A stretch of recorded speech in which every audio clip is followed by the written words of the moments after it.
It's right on the wall over there. Yep.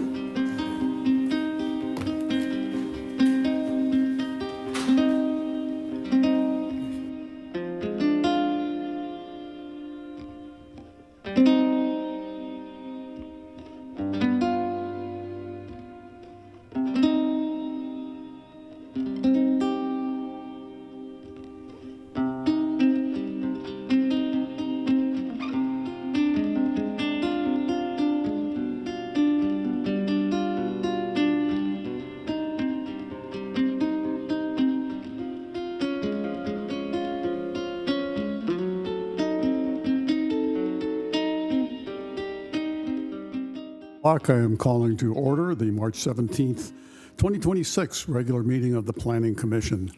Would you please stand and join me in the Pledge of Allegiance? Place your hand over your heart and repeat after me.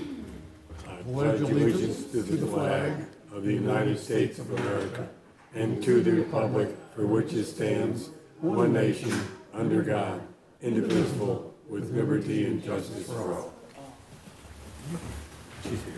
Yeah, I see that. A roll call, please.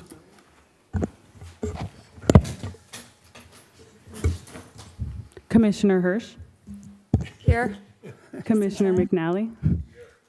Commissioner Hoffman. Here. Vice Chair Flaherty. Here. Chair Eisen. Here. You have a quorum. Thank you. Item 4, approval of the agenda. We have the agenda before us. Do any of my colleagues wish to make any changes or additions, subtractions? No, sir. If not, I'll take a motion in a second to approve. So moved. Second. Been moved and seconded. Please call the roll. Commissioner Hirsch. Yes. Commissioner McNally. Yes. Commissioner Hoffman. Yes. Vice Chair Flaherty. Yes. Chair Eisen. Yes. Motion carried. Thank you. We are now at our public comment section of the session.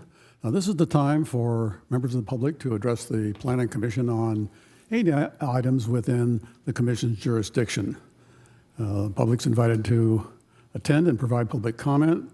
Your comments are limited to 3 minutes per speaker for those in the chambers and for those who are remote.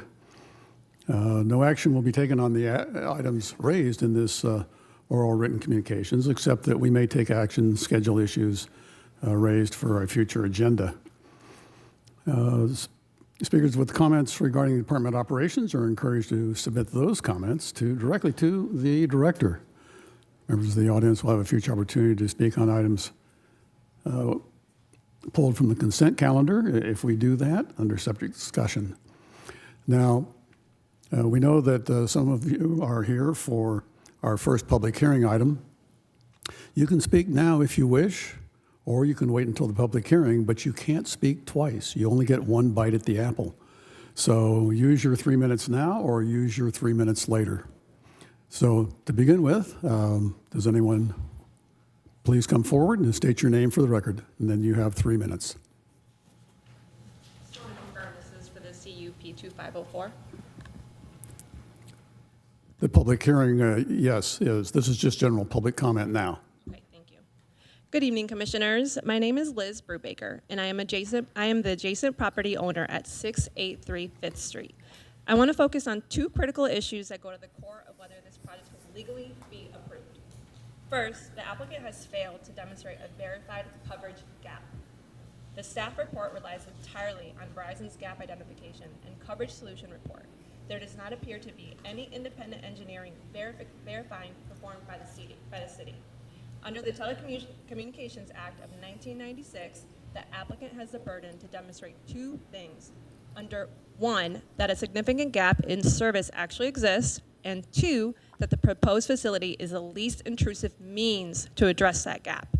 Right now, the commission is being asked to accept that a coverage gap exists based solely on the applicant's own materials. There is no independent drive test presented, no drop call data, no third-party RF analysis, and no objective comparison of signal strength before and after the proposed installation. These are standard types of evidence typically used to substantiate a claimed coverage gap, yet they are not clearly provided or independently verified in the record. Additionally, based on the applicant's own materials, the proposed coverage area appears to span only approximately 5 to 8 city blocks. That is a very limited area and raises a serious question as to whether this qualifies as a significant gap under federal law. In the existence of a significant gap has not been independently confirmed and the area of impact is less limited, then the entire justification for this project is fundamentally weakened. Second, there is a lack of meaningful alternative site analysis. This packet states that Verizon evaluated alternative locations, but does not provide a list of those sites, a map of where they are located, or a meaningful comparison showing why they were rejected. There is no analysis demonstrating why less intrusive locations could not be used, such as commercial corridors, industrial areas, existing telecommunications facilities, utility structures, or taller commercial buildings. This is really important. Both federal law and Hermosa Beach municipal codes require consideration of alternative sites and prioritization of less intrusive options. Without a transparent and comparative analysis of alternatives, the Commission does not have substantial evidence to determine whether this proposal is truly the least intrusive means of addressing the claimed coverage gap. In other words, even if a gap exists, the applicant has not demonstrated that this specific location is an appropriate solution. In closing, the record does not contain independently verified evidence of a significant coverage gap. It does not demonstrate that alternative locations were meaningfully evaluated. And for these reasons, I respectfully request that the Commission deny this application, considering all of these fundamental requirements have not been properly addressed. Thank you for your time. Thank you. Anyone else in the chamber? Please come forward.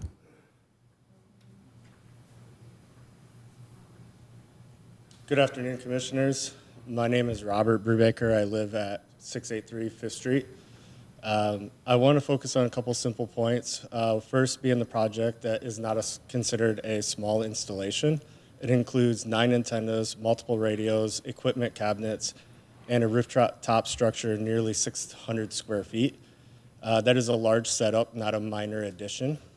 There is also a concern that with the reported height of how it is being measured, the packet states that the building height is approximately 30 feet with an additional 5 feet 6 inches for the enclosure, bringing it to a maximum of 35 feet limit.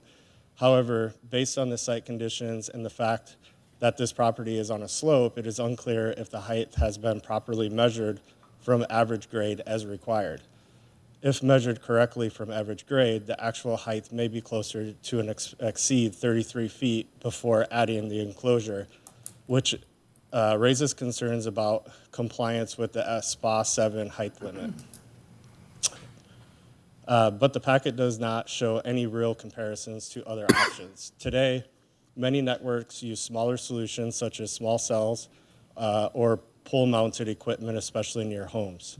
They are spread out, much less noticeable. So my question is, was a smaller, less intrusive option ever seriously considered? Because without it, it's hard to say that this is the least impactful solution. Second, the report already notes that the project may face problems in the future. One of the conditions states that if a nearby homes are developed, the facility may need to be changed or even removed to stay compliant. That matters because I'm currently planning a second-story addition on my home, which is allowed. So this is not theoretical, it's real.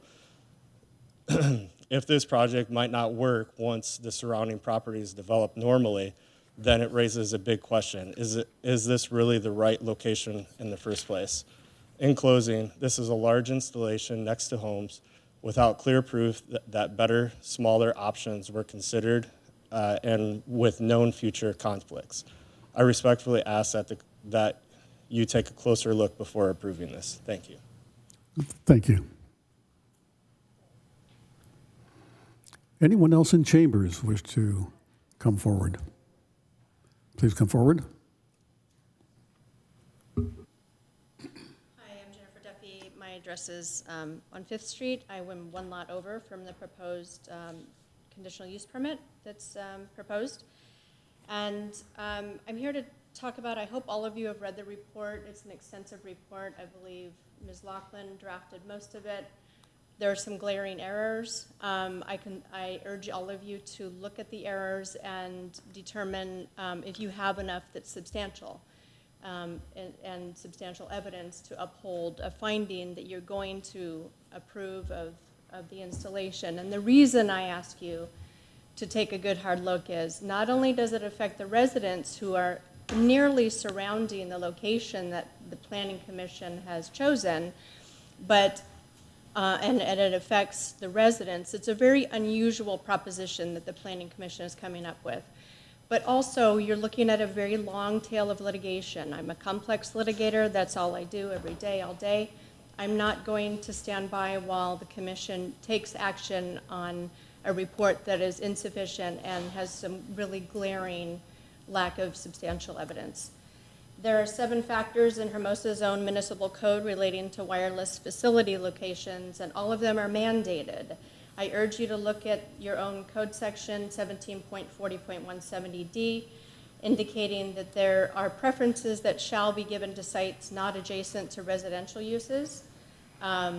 The proposed site, as you know, is a installation 7 feet from residences. It also mandates that it's not in as I said, a residential area, that the commission takes a look at publicly owned structures for installation, that the commission takes a look at co-location opportunities with existing wire facilities. Verizon has affirmatively refused to give the other locations where they have installed locations where the city could install this current telecommunications unit. So, secondly, the city proposes to approve the project using the California Environmental Quality Act as a categorical exemption. Again, there are some glaring, I guess, missing evidence, you could say, from the report, especially when we consider that this is an unusual circumstance that may create significant environmental effects. There is evidence that unusual circumstances exist, and they are simply missing in terms of the evidence in the report. There are unusual circumstances: a large telecommunication compound, a tower height approximately 35 feet in violation of the city's own ordinance, extreme proximity to residences, placement in a mixed-use residential coastal neighborhood, and visual impact concerns. Ms. Duffy, please. Ms. Duffy, you're over your time. Please summarize. All right. I'd like to ask the commission to deny the installation, to deny the recommendation for the installation at the location, and to take a really good look at the additional evidence that is required in order to approve a project like this. Thank you. Thank you. Anyone else in chambers wish to come forward? Seeing no one, I will ask if there's anyone on. Oh, excuse me.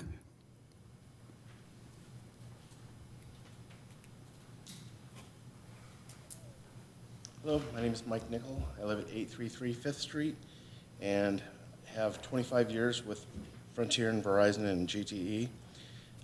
Besides obstructing my view, which we pay a lot of money for, I think there's better alternatives, as the city maintenance yard is 1 block over. Seems to be a graveyard for city street signs. Seems like a better option, along with the central office on First and PCH. It has a lot of vacant space, I know. And I just want to mention the other, there's a Big Lots on Aviation and Ford, that Prospect. It would be, I don't see why you couldn't build there. I think that's it. There's a Vons where it's the only place I have an issue with connection with a cell phone, and they want, a connection to use my Just For You coupons, whatever. But it just seems like that's the worst place. There's so many other options in the city for this central office cell tower. So, I think Liz, Robert, they covered more than I can right now at this time, so I guess that's it. Thank you, sir.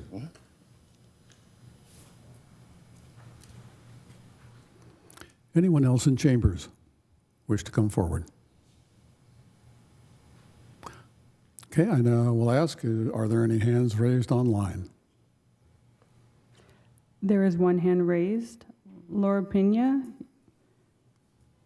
your 3 minutes will begin once you are unmuted. Hi, this is Laura Pena. I just wanted to give an administrative note. It's very difficult to hear the speakers on Zoom if their voices or if their heads aren't near the microphone. You can hear it on live stream, but I couldn't hear the last 3 speakers. So just wanted to make a note of that. Thank you. Thank you, Ms. Pena. Anyone else online? There are no other speakers. All right, very good. I'm going to close public comment now and move on to item 6, the consent calendar. We only have one item on our consent calendar. Are there any changes, additions, subtractions to the minutes? If not, I'll take a motion to approve the consent calendar. Move to approve. Second. Call for the roll. Voting is now open on your screens.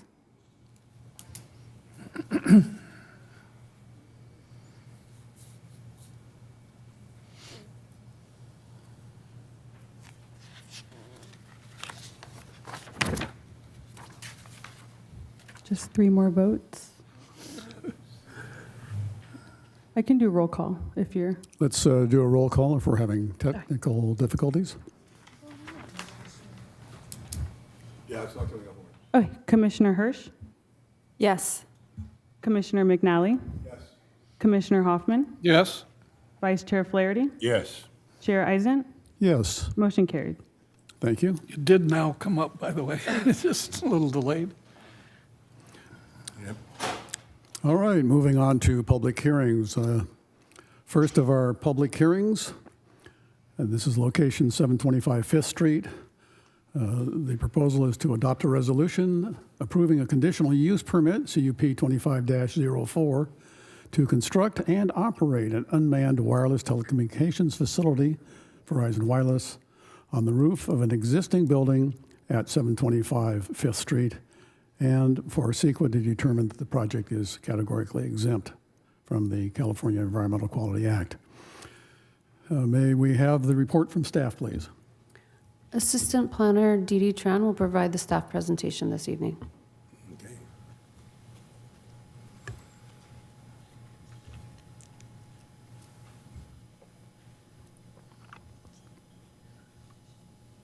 So, yeah, I'm just waiting for the PowerPoint to pop up, but I want to say good evening and happy St. Patrick's Day Yeah, very close to the mic, please. to the chairperson and vice chair and commissioners. Is that better?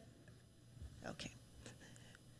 So tonight we are discussing a request for an unmanned 588.5 square foot wireless telecommunications facility, which we abbreviate as WTF, operated by Verizon Wireless on the roof of a multi-tenant commercial building at 725 Fifth Street. Next slide, please.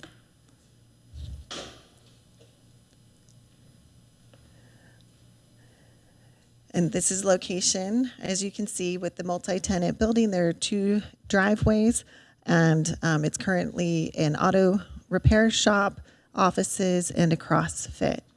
Next slide, please. As reflected in this zoning map, the project is proposed to be located on the roof of an existing site on the north side of Fifth Street, 1 block west of Pacific Coast Highway, outside of the coastal zone and in specific plan area 7. The city's general plan, Plan Hermosa, designates the property as service commercial with a housing element overlay zoning designation. Next slide, please. The lot size is 16,200 square feet and the existing building is 8,775 square feet. Surrounding zoning to the north and east are SPA 7 with commercial uses, while the zones to the south and west are R2 with residential homes, as shown in these photos. Next slide, please. Hermosa Beach Municipal Code, HBMC, Section 1738-300, Plan Area Number 7, Permitted Uses, subsection A, states that commercial permitted uses shall be the same as those permitted in the C3 General Commercial Zone. Hermosa Beach Municipal Code, Section 1726-30, the land use regulations for our C1, C2, and C3 zones require a conditional use permit for wireless communication facilities. Section 1740.170 contains the city's primary regulations for the siting of wireless telecommunications facilities and regulates conditions and standards that apply to the siting of a facility. Section 1740.170A7 requires that the Planning Commission make a finding that the proposed sites results in fewer or less severe environmental impacts than any feasible alternative site. Next slide, please. Local authority to approve or deny a wireless telecommunications facility application by any state or local government is subject to limitations established by federal law. Therefore, in addition to the city's local regulatory process for the approval of a wireless telecommunications facility, the Federal Telecommunications Act of 1996, known as the Telecom Act, requires that any decision to deny a request to place, construct, or modify a wireless telecommunication facility must be supported by substantial evidence contained in written record. Also, under the Telecom Act, a jurisdiction is prohibited from considering the environmental effects of radio frequency or RF emissions, including health effects of the proposed facility, if the facility will operate in compliance with federal regulations. Therefore, if a wireless telecommunications facility project complies with federal RF emission regulations, cities may not consider personal beliefs or other opinions about health effects from RF emissions of wireless telecommunication facilities as part of its review. Next slide, please. The proposed screened wireless facility would be constructed on the roof of the existing building at 725 5th Street. The structure would be painted and textured to match the existing building. The screening structure measures 5 feet 6 inches in height from the parapet wall and will be positioned in the northwest corner of the building, which is centered at the intersection of the two wings of the building, which is set back 10 feet from the property line. The overall size of the rooftop screening measures 26 feet by 9 inches by 22 by 5 feet 6 inches for a total of 588.5 square feet and a building height of 35 feet. It is proposed with 3 sectors with 3 panel antennas per sector, 6 radios, and 2 ray caps. Power and fiber conduits will run from ground level to the rooftop and across the enclosure. The total proposed height, thank you, yes, next slide, please. The total proposed height is 35 feet as shown in the applicant's proposed project plans. South elevations, which can be found on page 5 of attachment 3 of your report. Tonight, I have added highlight to focus attention on the maximum proposed height. This maximum height is also captured in condition 2A of the proposed resolution, which states, the project shall fully comply with all requirements of the specific plan area, SPA 7 zone, as applicable of the municipal code, including but not limited to height, including all required roof-mounted equipment shall fully comply with the 35-foot height maximum. Precise building height compliance shall be reviewed at the time of the building plan review to the satisfaction of the community development director. Next slide, please. The applicant submitted photo simulations included as attachment 4 of your report. These simulations reflect the requirements for the screening to be colored and textured to match the existing building. Condition 2B of the proposed resolution requires that, quote, architectural treatments and accessory facilities shall be as shown on building elevations, site, and floor plans, end quote. The plans also reflect the wireless facility proposes to draw power from an existing Southern California Edison utility pole, undergrounding the fiber conduit at the street level, then running the conduit up the building within a rigid conduit painted to match the building and along the roof to the proposed enclosure. Next slide, please. Screening and site selection guidelines. As part of the application, the applicant submitted a gap identification and coverage solution report. This is from attachment 7, pages 3 and 4 of your report. These diagrams assert that the project site was the most feasible location analyzed that would meet the FCC's RF requirements, comply with zoning, meet Verizon's coverage goals, and has a willing property owner to permit the facility's deployment. Verizon's report notes that there are no other towers or suitable tall structures available in their targeted search area where Verizon Wireless would like to improve network coverage. Verizon contends that their coverage goals cannot be covered by existing or future sites located outside the city, given height and other development restrictions, and the lack of suitable sites outside the city boundaries available to host a wireless facility. The building is privately owned. The applicant is not proposing to co-locate or share the site, but has submitted a co-location letter noting that they do not oppose co-location as feasible. Attachment 8 of your staff report. The applicant notes that there are no other towers or suitable tall structures. The applicant has recently, thank you, next slide, has recently provided staff with a list, as shown here, of other sites that they considered for this project, but indicated that the property owners in those locations were not willing. The applicant is here today to discuss these sites further if desired by the Planning Commission. These addresses were not included in the staff report as the applicant has recently provided them to staff. Next slide, please. Section 1746 210C addresses facility height, location, and other issues. Staff reviews the proposed wireless facility for compliance with subsection 1746 210C, finding the project is generally compliant and they have been incorporated as conditions if this project is approved. I do want to highlight number 4. All devices regulated under this section and the construction and installation thereof shall conform to applicable city building codes, zoning codes, electrical code regulations, and requirements. The proposed resolution will require that building permits be obtained, including electrical permits which ensure conformance to regulations. This conditional use permit process conforms with the applicable zoning regulations.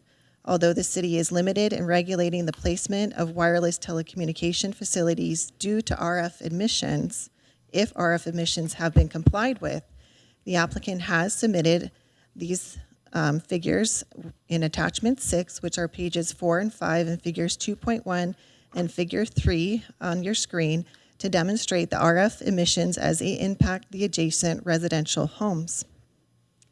And the applicant is here tonight to discuss some of these more technical details as we have them. Next slide, please. Recognizing the wireless telecommunications facilities' proximity to adjacent residential homes, Condition 9 of the proposed resolution, among others, but highlighted for you tonight, is recommended.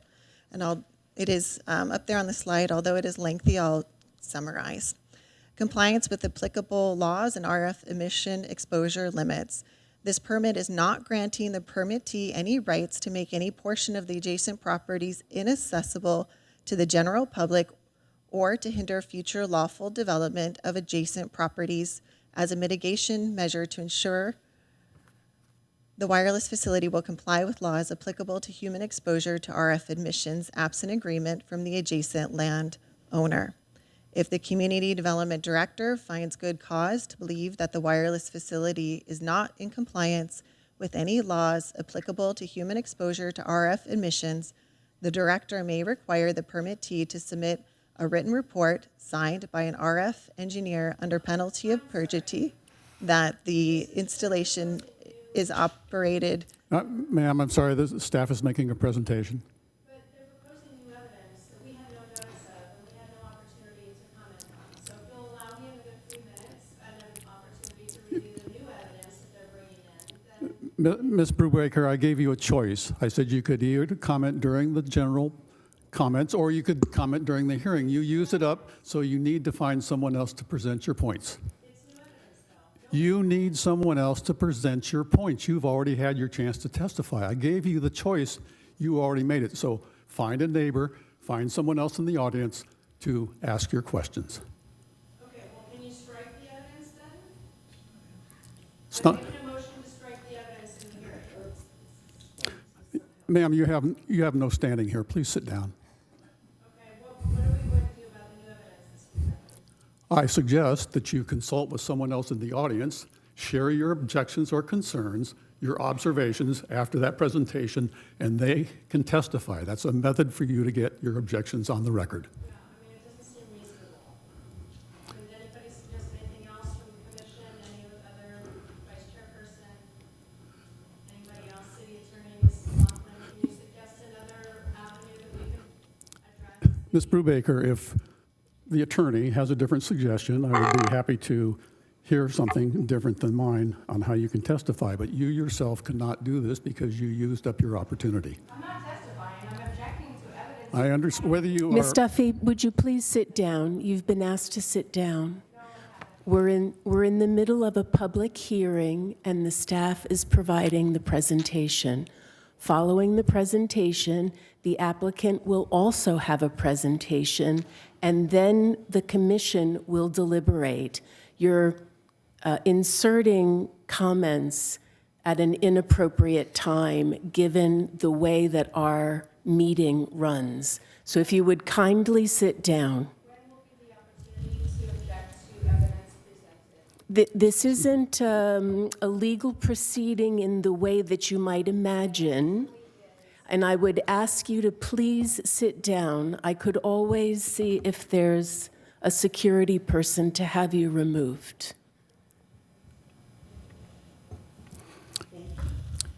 Just to amplify what's going to happen, staff will finish their presentation. We will then ask the Verizon representative if they wish to make a presentation and comments.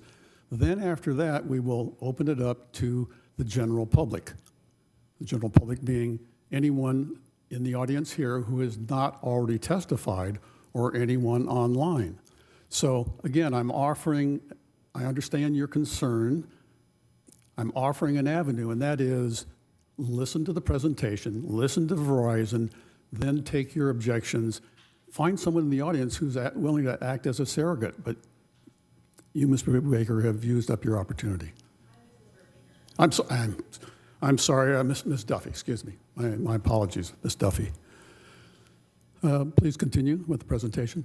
Sure. So again, this is condition 9 of the proposed resolution, which is included in staff report. I'm just summarizing the second highlighted part. If the community development director finds good cause to believe that the wireless facility is not in compliance with any laws applicable to human exposure to RF emissions, the director may require the permittee to submit a written report signed by an RF engineer under penalty of perjury that 1, the installation is operated in compliance with 47 USC Section 324, use of minimum power, and 2, the installation complies with all applicable FCC rules and regulations for human exposure to RF emissions and will not cause members of the general public to be exposed to RF levels that exceed the maximum permission exposure levels deemed safe by the FCC. Next slide, please.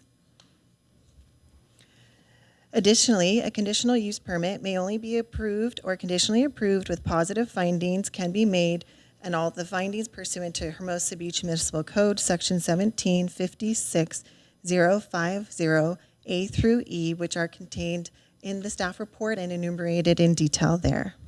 Next slide, please. Environmental determination. The proposed project is categorically exempt from the Environmental Quality Act as defined in Section 15303, Class 3 exemption, new construction or conversion of small structures, because the proposal pertains to an addition of less than 600 square feet atop an existing commercial building. Class 3 exemptions include the installation of small, new equipment and facilities, such as the proposed wireless antennas. None of the exceptions to the categorical exemptions apply.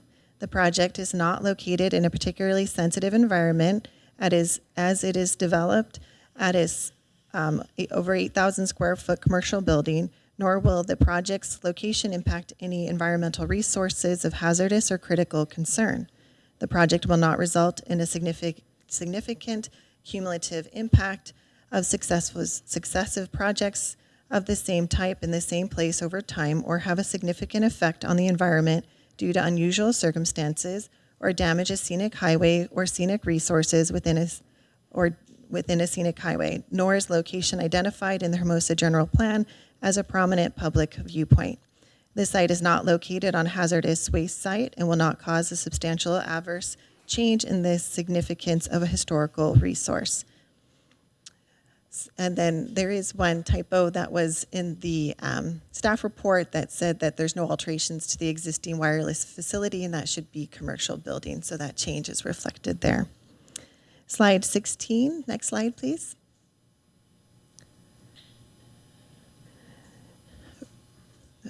For this Planning Commission hearing, a total of 572 public hearing notices were mailed to the applicant and occupants and property owners of properties within a 500-foot radius on March 5th, 2026. A legal ad was published on March 5th as well in the Easy Reader, a newspaper of general circulation. Additionally, notices were posted on site a minimum of 10 days in advance of the public hearing in accordance with Hermosa Beach Municipal Code, Section 1768-50. Public comments have been received and added to the public record. Next slide, please. So it's staff's recommendation that the Planning Commission adopt a resolution approving a conditional use permit, CUP 25-04, to construct and operate an unmanned 588.5 square foot wireless telecommunication facility operated by Verizon Wireless, located on the roof of an existing building at 725 5th Street in the specific plan area, and also determine that the project is categorically exempt from CEQA. Final slide, please. Thank you. I'm happy to answer any questions that the commission may have. Also, the applicant representing Verizon, Tom Johnson, is here tonight to address any additional questions. Thank you. Thank you, Ms. Tranby. Before I open the public hearing, do any of my fellow commissioners have questions of staff at this time? Vice Chair? Thank you, Dee Dee, for your presentation. The issue with the height, is this construction, if approved, also liable for any of the standard procedures we do to verify height? And could you explain that, what we require? Yes, so thank you, Vice Chairperson Flaherty. We did confirm that we would also, when the building is constructed, the city has a process by which a survey is taken to make sure that the height that is built complies with the height that was permitted. So that would also be a part of this process, but in the building phase. So basically, if they did not comply with the height, because there's been some question whether or not it'd be higher than the 35 feet, they would have to remove that. They would have to comply, correct? They would have to comply. Thank you. Mm-hmm. Fellow commissioners, other questions of staff? Thank you, Ms. Tran. Okay, I'm going to open the public hearing. We traditionally let the applicant go first. So come forward, please, sir. State your name for the record. Good evening. My name is Tom Johnson. here on behalf of Verizon. Address 30767 Gateway Place in Rancho Mission Viejo. Thank you, Commission, for your time tonight. Thank you, Dee Dee, for an excellent presentation, very thorough. As it was presented, Verizon is in the midst of trying to enhance and fix a coverage gap within Hermosa Beach. Predominantly, that gap exists between 1st and 14th and along PCH. With that, we analyze the area and try to figure out what is going to work, what's not going to work when we're trying to fix a coverage gap issue. Also, we've got to factor in the terrain, because as noted here in the presentation tonight, terrain is something that we need to be concerned with. As the subject property does sit on a sloped elevation, higher on one side, lower on another, that plays a role. So when we were looking at various options for the placement of this facility, we considered there was 5 properties in total that we determined that could meet some of the criteria that we need in order to develop a site. Those addresses were 300, 501, and 600 PCH. We also looked at 901 Aviation and obviously the subject property where we're at today. The 4 properties that we looked at during that evaluation were ruled out due to lack of property owner interest in leasing the required space that we needed for the development of the facility. As I'm sure everybody here is familiar, the wireless service in the city of Hermosa Beach is a little tough. There's a lot of dead zones, poor coverage in the area, and in essence for Verizon, this is what they're trying to fix. You've got predominantly, most people are switching away from landlines, going to wireless service. You've got emergency services who solely rely on wireless service. So that's going to be a big emphasis for emergency services throughout the area. There was a lot of talk about the least intrusive means and how we came up with the design and the incorporation of this site. So from a least intrusive means standpoint, we have to look at what does the site need? Meaning, how can we build the site in order to meet Verizon's objective and introduce it into the property the most effective way? There was some talk about small cells, and I'll discuss that in a second. But when we look at the least intrusive impact to this property in particular, a standard macro facility, and that's what this is called, it's a macro facility, is usually anywhere from 9 to 12 antennas with supporting radio equipment on the end of anywhere from 500 square feet to 800 square feet. Just depends on ground-based, rooftop-based, or tower. Obviously, you know by driving along PCH, there's no towers. So you're not going to be utilizing any existing infrastructure. There's no high-rise buildings, so you're not going to be introducing any use on any taller structures. This is going to be one of your taller facilities in and along PCH. Predominantly, the whole area right there is 1 to 2 stories, which falls in line with the height limits. You've got 30 to 35 feet, varying heights. So when we look at it and we introduce the least intrusive mean aspect, we try to make it look like it integrates into the building.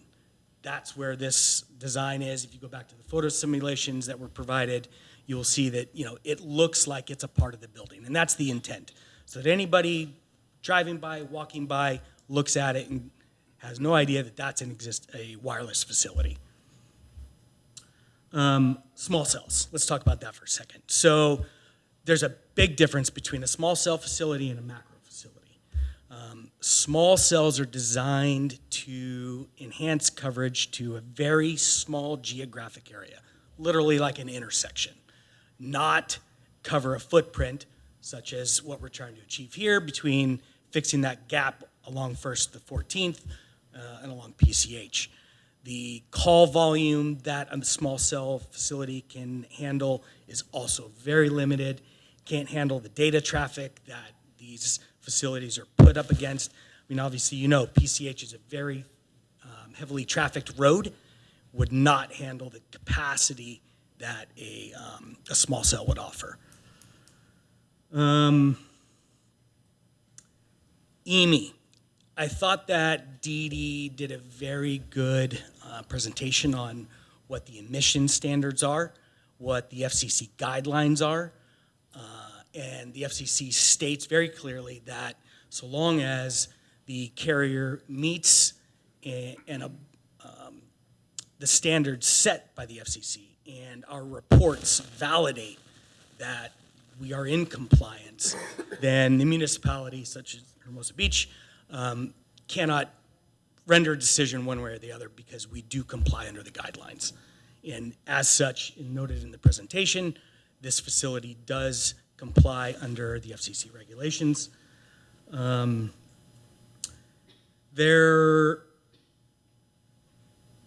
The conditions of approval that were provided, and I appreciate you reading those conditions as well, because I was going to highlight Section 9. I did notice the statement in Section 9 that Ms. Tran brought up about future modifications. And if there's a point at which the adjoining property does a development, which has been asserted, that we would need to comply under those regulations as well. We're happy to do that. This isn't something that, it's one-sided. We want to be a good citizen to the community because obviously everybody utilizes their own infrastructure, wireless infrastructure for this. I think those were the notes. Oh, the survey height, the height of the building, yes. One other point, the drawings which are depicted in the staff report do reflect at the lowest elevation point the current existing height of the building, which is 29.5 feet. This new infrastructure, also taken from the lowest point, the elevation of the property, does match the 35-foot height limit.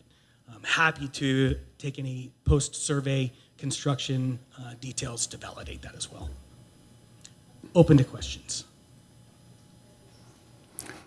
Okay, thank you, sir. Fellow commissioners, questions of the applicant? Okay, Commissioner Hirsch. Thank you. Just a few questions for the applicant. You mentioned other sites that you had explored for this potential cell location. Have you looked into, and you also submitted for the record a letter saying you're open to co-location with other potential utility providers.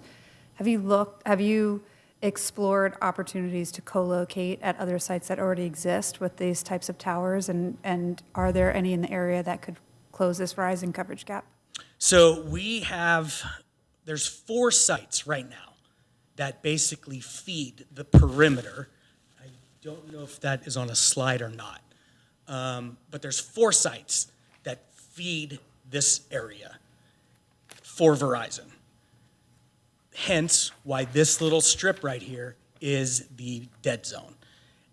There are no carriers within the same proximity along this strip on PCH that would also offer an opportunity for co-location. There's really no infrastructure in and along this route. And you can see, so if you look at the green quadrant, you got the top right, top left, bottom right, just barely outside on their bottom left. All the highlighted green, those are existing sites for Verizon specifically. And that's why, so the imagery on your left-hand side shows the gap in service. The imagery on the right shows what it would be afterwards. But this map doesn't show where T-Mobile or AT&T or other service providers It does might not be. show those, and as I've seen, there are none in and around that strip. Okay.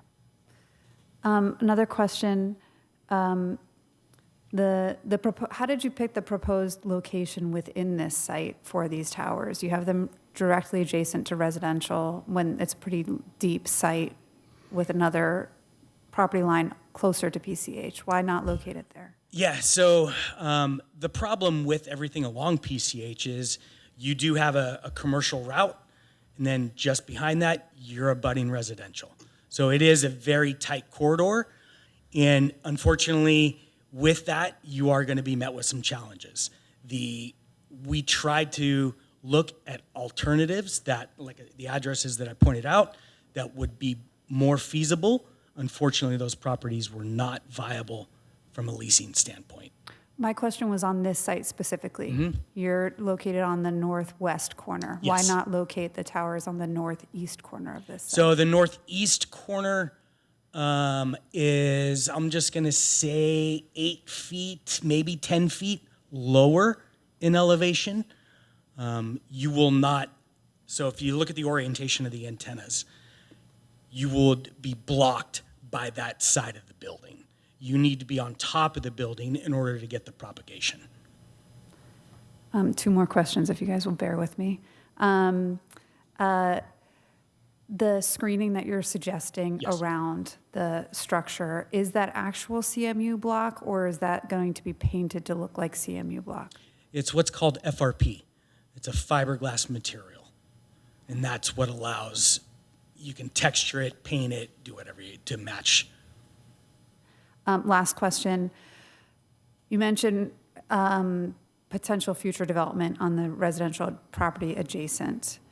When you say, you know, we're not going to, through this project, restrict any future development there, what does that look like if the owner comes in and wants to build their own 35-foot structure, and you've got that image that shows kind of the, I don't know, the green, the blue and The yellow emission. and red? Mm-hmm. Do you, We would need to analyze it okay. and just, you know, have an understanding of what does that development look like, and we would run that through the analysis and see what the impact is. And if there is an impact, there's mitigation measures that we can employ. Like what? So if there is an impact specifically to that one sector that goes over that residential property line, there's options available to turn down some of the emissions off that sector. We could also relocate it to the front of the building if needed. If you're, you know, more towards, I don't want to say front, but more towards Fifth, if you moved that sector off of the entire enclosure and put it off towards the front of Fifth Street, then you would overshoot that portion of the property. Thank you. Those are it for me. Thank you, Commissioner. Other questions? Vice Chair. I'd like to thank you for your time, first of all, and I'd like to follow up on Commissioner Hurst's question regarding location at the site that you've chosen. Yes, I was on the site. Yes, I climbed up to the roof, and I saw the difference in the height in the roofs. Why would you need a roof to put your material on? You can build a pole and put that up there and still achieve your 35-foot height. The northeast, I think I hope you had an opportunity to read some of the letters from our citizens. I did. And their concerns. I think the closeness to this facility is what more the issue is. And yet, I do appreciate you have presented to us several locations that have rejected your proposal. But why would you need a structure on the top of a roof when you can build a pole to achieve the same height at a much farther distance away from the residential area? Yeah, so if we're talking about that property in particular. Yes, and just concentrate on Then that property. the problem is the height of the building now becomes the blockage for the antennas if they were to be built on a pole in the parking lot. So it has to be above everything. If it's not above and you've got blockage immediately in front of it, then that signal will not penetrate and get to its destination. Have you ever applied for a variance to go above the height limit? Not for this project in particular, no. Have you considered any type of other form other than just a box? That is the least intrusive aspect associated with this property. The palm tree would be interesting there. Mm-hmm. But yes, this is, if we evaluate the project on the whole, right, and look at it, what is the least impactful? The least impactful is on the roof behind screening. If I were to introduce a tower element, obviously go through the variance process, etc., that would have a lot more visual impact. I want to refer back to the letters from our citizens. It wasn't a visual impact that they were concerned about. It was the closeness to the residential area. And so that's my only point to you on why, following up with Kate's question, why wouldn't we put, with that same property that seems to be willing component, move it farther eastbound? Just a thought. The other thing is the 900 block of aviation. Recently, speaking of aviation, recently the city went through a remodel of an existing cell site in the middle of aviation between PCH and Prospect. I don't know if you saw that last bit of construction, but it has a similar type of a box at the top of the roof, so on and so forth. Is that a Verizon or some other competitor? I am not familiar with the location in particular you were talking about. If it's not 901, I don't think it's 901. Okay, is it near Owasso? The 901? It's near the intersection of PCH. Oh, okay. Farther up the road, Farther up the, a quarter of a mile, okay. is a building that was just finished in the last week, where it was under construction. It's an older cell site. They just did a upgrade to reflect the same type of boxy material type thing. And I would only suggest possibly that could be a co-site for you since it's there. It's that, I understand where you're going with it, and I believe that that is getting too close to an existing site and would not provide the coverage that's needed along PCH. Okay. The other site that I would at least thought you would see, you said between First Street and 14th Street. First Street has the Verizon building, which was mentioned by one of our citizens. Was that considered at all? So the problem with no, because the problem with the way that the gap is that if you try to service something on one end, you're not going to get the other end. So it needs to be central to the gap. Does that make sense? It does. That's all for right now. Mr. Chair, thank you. Thank you, Vice Chair. Commissioner Hoffman. I'm smirking only because I thought I was so clever when in my notes I wrote about the requirement of the code is that it be in the center of a building. And I'm thinking how we can argue that an L-shaped building, the center is not necessarily at the junction, but rather at the east end, which would put this in the center of what is essentially a commercial area, which is the intention of the code. And the point that Commissioner Flaherty has raised, I'm still not quite clear. If we put, obviously we don't permit poles, but if we build a structure that would be just as obtrusive as this, but it was a 20-foot high to take it up so that your screens or whatever you call them are at 35 feet. I appreciate there's a building at 30 feet, 50 feet away. You've still accomplished that, haven't you, or not? No, because it's line of sight technology. So think about it like if I'm at a building that's 30 feet. But let me interrupt you though. So I think I understand that part. But if I were across PCH, then you're telling me this building would be blocking part of the service area anyway. If I'm on a 30-foot building, 35-foot building across PCH, this 30-foot building's still there. Isn't that shadow still going to be without? It still is a shadow. But the problem becomes, say I'm across PCH. That signal coming off of that antenna has already formed and has a better transmission rate versus if I'm sitting in the parking lot and I've got an obstacle that's immediately adjacent, that signal hasn't had a chance to form and it's getting blocked already. So what happens is if I'm at 30 feet right here, I need to be at more like 50 feet in order to get the signal down and across the plane to clear any of the obstacles. But, and again, help me out here, but I'm here getting, ironically, a very weak signal, thank you, Yes. with concrete, trees, 50 things, including that building between me and the nearest cell tower. I'm still not real clear how the proximity of the building, I guess maybe the next door neighbor might not have a good signal, but how far down the hill do we go before we've overcome that and addressed your gap issue?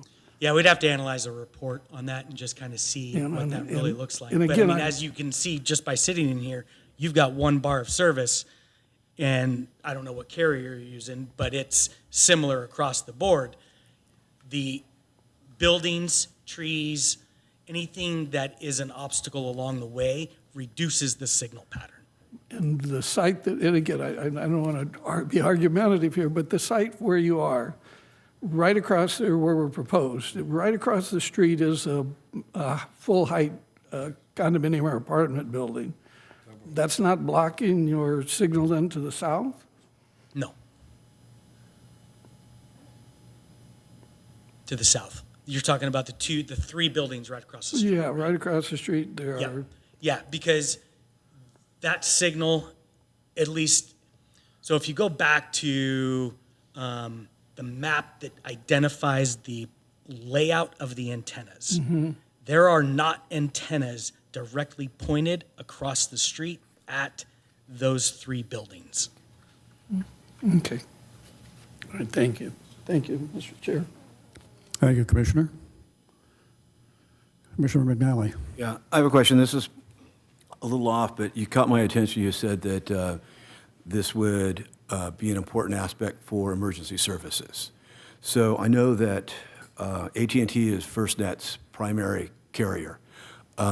Would this location and this development support FirstNet and which is an emergency first responder network, which overtakes everything? Correct. Okay, so that would be an important part for emergency.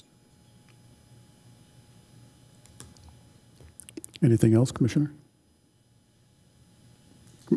Commissioner McNally, any other questions?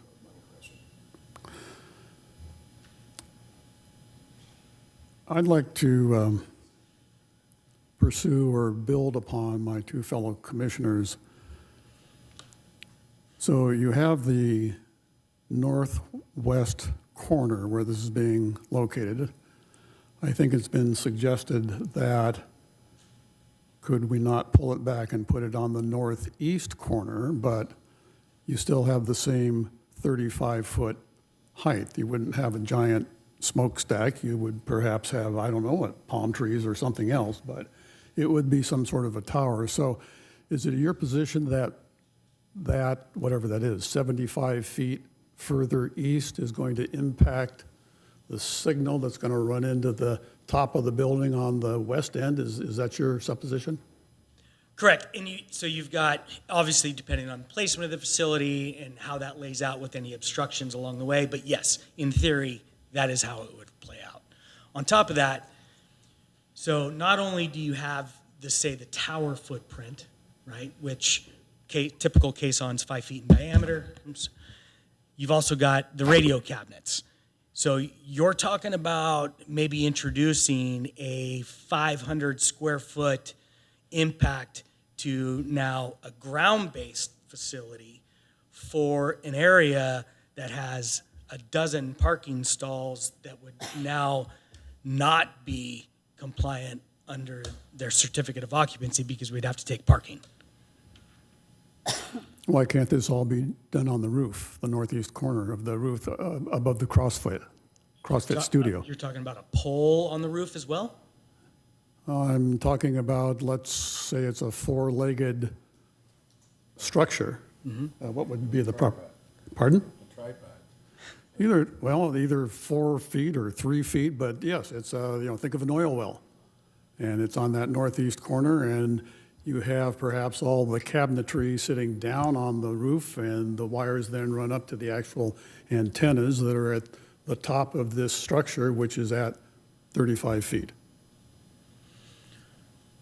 Yeah, you would probably be introducing a structure that's 15 to 18 feet tall would be my guess over in that section.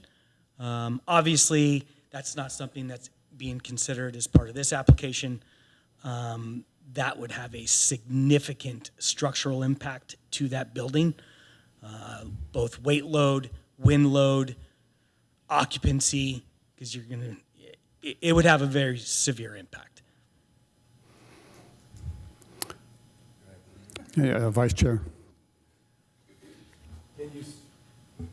You've established that the direction of these antennas, and I saw your layout, how you have 2 or 3, and some of them are facing north, some south, some east. You don't have any facing south because those other 3 or 4 condos are full height and taller than the existing building is right now. Can you separate? Can you have 4 on this north east corner and 1 facing west where you want to have that building have a value to you with the height? Can you separate that antenna to reduce the angst that we have with our neighbors? So I can separate the structure, right? Right now you've got, in essence, you think about 3 different sections of antennas, Yes. right? You can separate them, but as you move them around and shift the heights, it changes the impact of the coverage. I'm suggesting you keep the location you have right now and just put 1 antenna there that faces west. That's your intention. That way the building is no longer impacting the radio waves, and then move the rest of them farther east to reduce the impact on the residents and face them the way you want to at the height you want. You'll still have a 35-foot location and no blockage from the building, because the building is only blocking the westbound, not the north, not the east, not the south. Yeah, I guess we would have to work with commission to understand what that really would look like, because that's not a part of this discussion right now. We've done this before. We know the restrictions that we have and the laws that effectively tell us what we can and cannot do. But I think our overriding concern is how it affects the immediate neighbors. The other locations that we know of, the one on Aviation,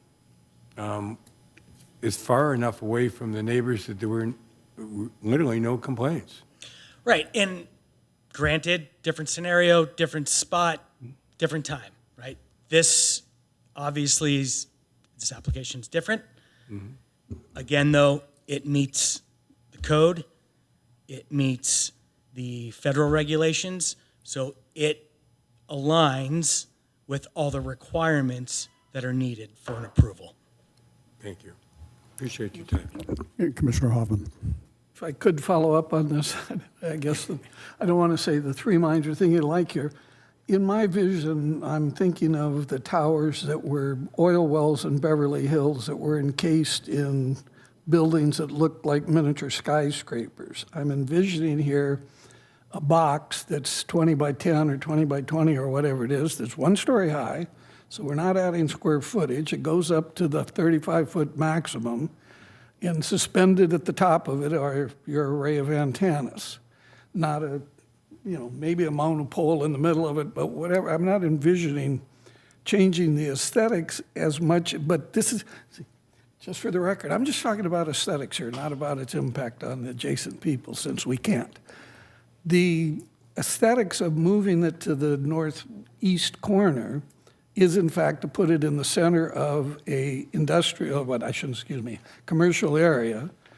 I drove around it today. You can't see from any of the adjacent streets that center point. I'm not sure that at 35 feet you could see the top of this building, and if you did, it'd be a very small impact versus the mass of the building of which we're proposing, or you're proposing to put the existing thing.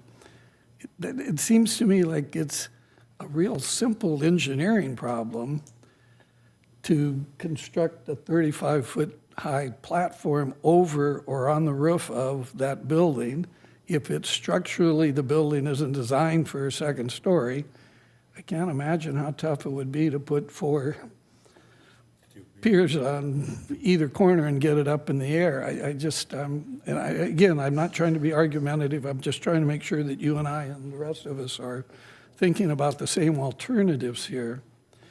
And from the sense of having this immediately 10 feet setback and 7 feet to the property or to their setback, having a thing looming up 35 feet, 17 feet from them, they're going to be still looking at the existing 30-foot building, and they'll never see this. To the west and to the east and to their other directions, the impact's going to be no greater or I would argue less than what's being proposed from an aesthetic standpoint and the view blockage and all of that. And Commissioner Flaherty made that comment about the artificial, he and I golf occasionally, and I always laugh when I see those. I tend to hit into them. But the point is, to me, and I'm probably the only person here, to me, a naked cell tower with nothing on a monopole is less offensive than what is obviously a contrived structure to shield it. And we're guilty. We approved one at the north end of town. Every time I drive by, I kind of kick myself that I voted for that, when the impact on the view of people is greater because you took the pole and then surrounded it by an additional 3 feet of material on either side, and what could have been a pole now is a wall that you're looking at. So I'm trying to move that wall to the center of that property, which would diminish the view angle from virtually anybody except those way up on the hill, and they're going to be looking at that 30-foot building behind it anyway. It'll be, if you will, in the mass of that building. It won't be a distinct addition to that building. Yeah, and I appreciate all those comments. And my only concern with that direction is that sector of antennas that is going across the roof line, over across the residential line along 5th, would that antenna still do its job, in essence? And that's the easiest way to put it. Could that antenna then, as Commissioner Flaherty suggested, be separated in a 3-foot square box on the top of the existing building? The 30-foot building would be one antenna aiming towards us. I happen to live Well, to it the wouldn't be west one there. antenna. It has to be, each sector of antennas has 3 antennas in it, sometimes 4 antennas in it. So each one has certain requirements. It can't just be one antenna. Well, whatever, okay. But in theory, you could take that one sector and put it on the front end along 5th, but you're going to have 2 different elements at that point. Okay, thank you. Thank you, Commissioner.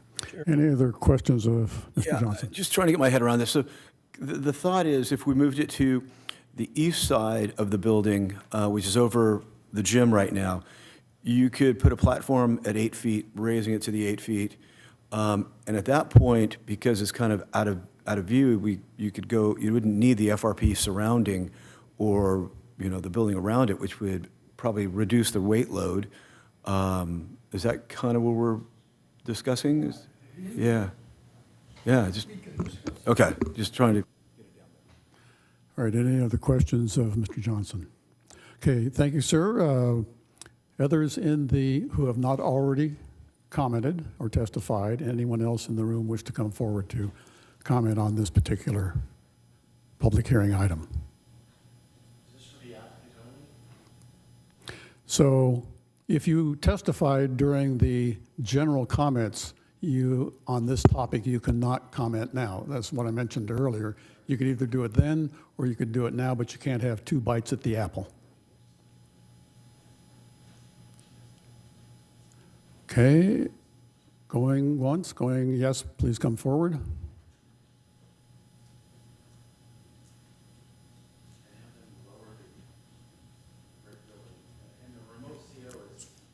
No coaching now, no coaching.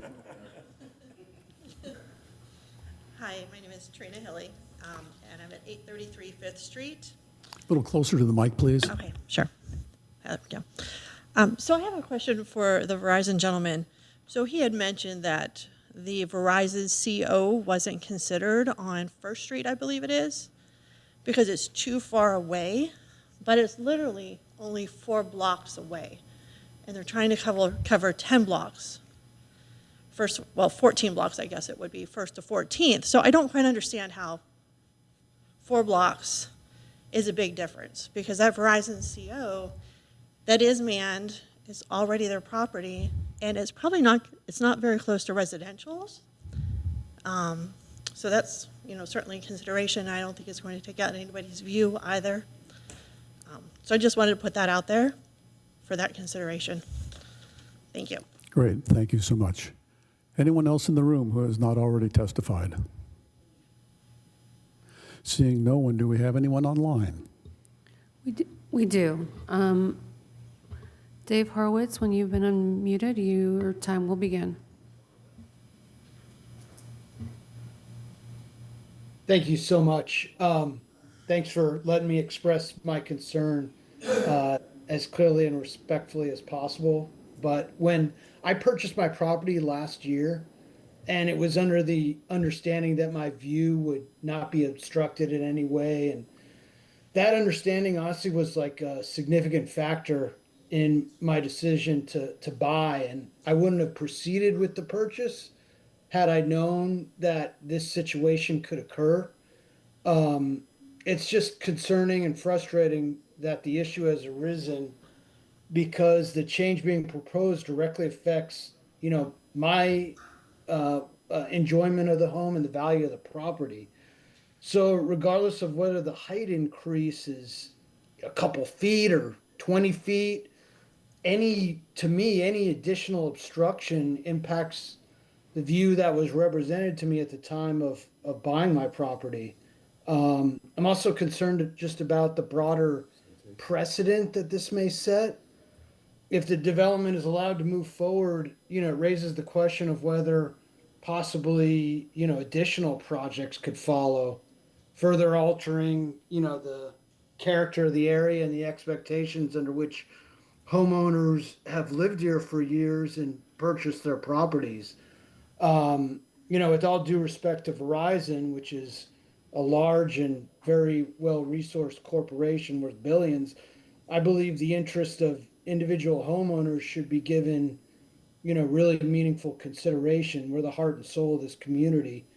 And many of us have spent decades working toward the opportunity to live in this beautiful city, specifically because of the views and the stability we believe that came with them. So from my perspective, allowing this change to proceed feels unfair and inconsistent with what was represented to me when, I came here. Thank you so much. Thank you. Anyone else online? Yes. Laura Pena, you've been unmuted. Your time will begin when you start speaking. Good evening, Chair, Commissioners, staff. My concern tonight is not wireless service in general. My concern is land use compatibility with this being a potential future housing site. As I've read the report, this location is part of an address listed on our housing element overlay that has allocated very low and low unit housing allocation. And this proposal for an unmanned rooftop wireless facility on this property. So when I looked at the discussion, item number 6 clearly states the facility shall not be permitted on residentially zoned property. And for me, this creates a potential inconsistency. The city is treating this site as commercial for this approval, while also identifying it as a place where future housing could occur. So before approving the site, the commission should really ask whether this decision could undermine future housing potential that the overlay was meant to preserve. And my questions are simple. What specific analysis was done to ensure this approval will not make future housing, mixed-use development harder, more expensive, or less feasible? And second, if this parcel is later needed for housing, what condition guarantees that Verizon must remove or relocate this facility at its cost, and that this approval creates no vested right to stand in the way of a future housing redevelopment. Because this isn't just a small piece of equipment. Since the staff report finds the project compatible with reasonably foreseeable land uses, where in the record is the actual analysis of future housing feasibility on this site, as opposed to what's listed? And at minimum, I ask the commission to require a clear condition that this approval creates no barrier for future housing redevelopment, or at least continue the item until the analysis is made part of the record. I appreciate your feedback. I know we need to be thorough, especially on sites that we've allocated for our affordable housing element sites. Thank you. Thank you. Thank you. Anyone else online? There are no other virtual hands raised. Thank you. Before I close the public hearing, we traditionally give the applicant an opportunity to respond to any comments if you so wish to, although you do not have to if you don't want to.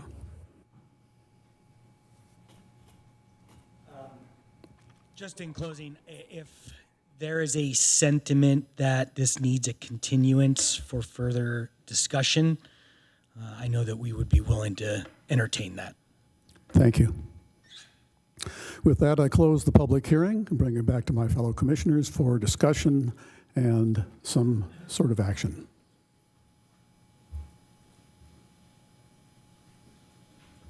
Okay. It's okay? Yes. Oh, Pete? Oh. Oh, okay. All right.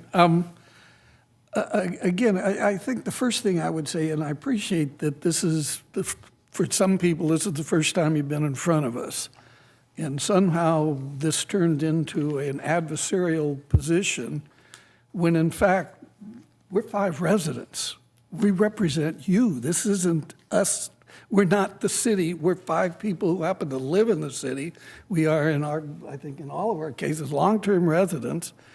My kids live here. My grandkids, for Christ's sakes, live here. I'm more vested in this city than anybody else here. So don't, a lot of people, oh, well, you're so old. What do you care about the future? Well, my grandkids are going to live in my house someday. That's what I care about.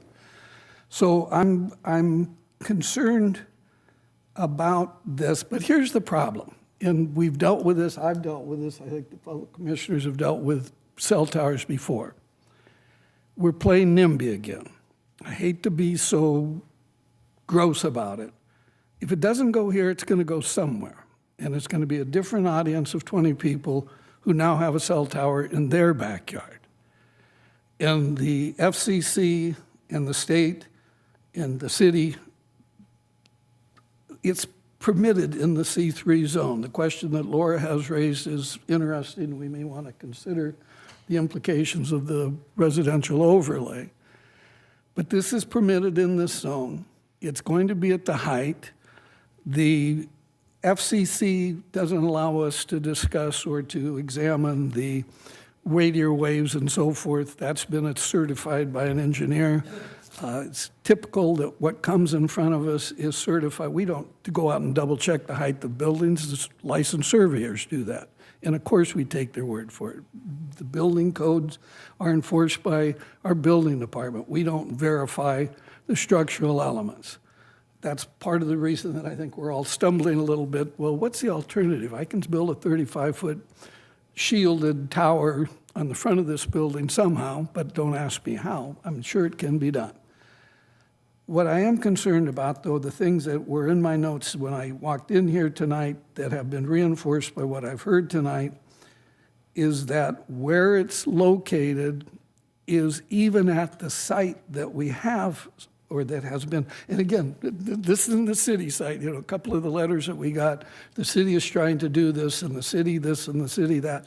We got nothing to do with this. The city of Hermosa Beach had nothing to do with this other than an applicant's been brought to us that we have our application that we have to respond to. In our response, again, our hands are tied in some respects on some of the issues involved here. But the aesthetics, the site location, the compatibility with adjacent properties, those are all issues that we can address. I guess I'd also note For 10 years, my wife and I lived immediately adjacent, like many of you, to a commercial property. We lived adjacent, like many of you, to one of the busiest streets in the South Bay, Manhattan Beach Boulevard. I appreciate and recognize, but I also understand that there are certain consequences with the decisions we made about where we could live and where we could afford to live and so forth. The caller earlier about the view issue. Someone misled him, apparently, if they told him that the view would never change. I live in a house that was built in 1920 that had a Malibu to Catalina view. I now have a beautiful view of an apartment building. I understand all of those kinds of things, but what we're dealing with here is what's the best resolution that we can make for this particular site. In my mind, the best resolution is to investigate at the site that has been selected. And again, the other part of this, recognize, is you and I could pick a building and say that's the best building, and the owner of that building could say, I have no interest in this for whatever reason. And that's a constraint upon Verizon. That's also a constraint on the options that are available to us. We can't mandate this anywhere. The city yard would be presumably the only city property that we could consider as an alternative. I don't think that any of us have to be too smart to recognize it's down at the lowest elevation, in a sense, on the west side of town. And I'm sure that that's a problem. For decades, we didn't have cell service on the Strand for exactly the same reason. So if we're looking at, and what's presented to me as this particular site, my inclination is to say, all right, but I want to know why this tower on that site, even though our code says it's to go in the center. I would argue that the intention of that is that a typical building, you don't put it on the edge of the property, you put it in the center of the property. I'm inclined to look at this property though and say, let's put it in the center, on that building, in the center of, and it's for aesthetic reasons, understand. It's because if it's in the center of the building, it's more difficult to see. Well, if you put it in the center of this property, it's the most difficult to see. And as I say, I literally drove around this again before I came here tonight. I would argue that building, we ought to explore, Verizon ought to be compelled to explore the alternative of moving this tower. And it can be 35 feet high. It's not going to go on the roof of the existing building, but in my mind, it would be a 35-foot high tower, which would be, again, for the people to the east, the only ones that would be really affected in terms of the aesthetics of it. They're going to look at it against the backdrop of the 30-foot building behind it. It'll be indistinguishable if it's made to look the same and so forth. So that would be my recommendation, is that we continue this item and instruct or ask that Verizon consider moving the tower and the proposal that they've given us to simply reallocate their array to the front of, or to the northeast corner of the existing building, which would be essentially over, I think that's all part of the CrossFit gym. Thank you, Commissioner. Vice Chair Flaherty. I've never done this before. Ditto. All right, next, Commissioner McNally. I'm sorry, no, go ahead. No, I agree. I think the representative has shown us graciously an opportunity here to reconsider, and he is willing. So I would like to take that opportunity and ask staff to work with him to do exactly what Pete just said. That is what we had discussed earlier. To move the instruments to a different location on this property, and whatever configuration. And yes, my palm tree may not be the right one, but that's okay too. Thank you. Commissioner McNally. Yeah, this is interesting because coming in, I think the staff made a really great report. I think Verizon did a really nice job of presenting their proposal, and they've done everything within the FCC and the requirements necessary, backed up by a ton of evidence with Next Edge and Havemeyer and Waterford. But the public has to be heard, and if we have an opportunity to consider an adjustment to the location, I would support that. Commissioner Hirsch. Yeah, I'll try not to echo what everybody else said, but I appreciate the applicant's willingness to potentially explore other opportunities to hear the concerns of the neighborhood and the residents. And I would also encourage staff to think about like the long-term planning and zoning of this site and make sure that it doesn't, we've got long-term potential for housing here. But I would be, I'm on board with continuing this until people have a little bit more time to explore other options. Commissioner McNally? Since the application was filed back in what I believe is November, if the applicant is willing to postpone, Allison, is that going to work? Can we make a continuance on this? Commissioner McNally, Yes. that would have to be a motion. Oh, I'm sorry. I was just asking if we could do that. I apologize. So I sense a consensus. So from a technical standpoint, I will look to our director and our council and say, would you prefer a continuance to a date certain, such as our May meeting, or would you just like us to recommend that everybody goes away and comes back at a time when they're ready to come back, which of course would mean renoticing. If it was date certain, you wouldn't have to renotice, but what would be your recommendation to incorporate into a motion that I sense is coming? I think just in as much as the audience that's here today and for the applicant who has offered to give us all some more time, it might be best to set a date certain, perhaps in May or June.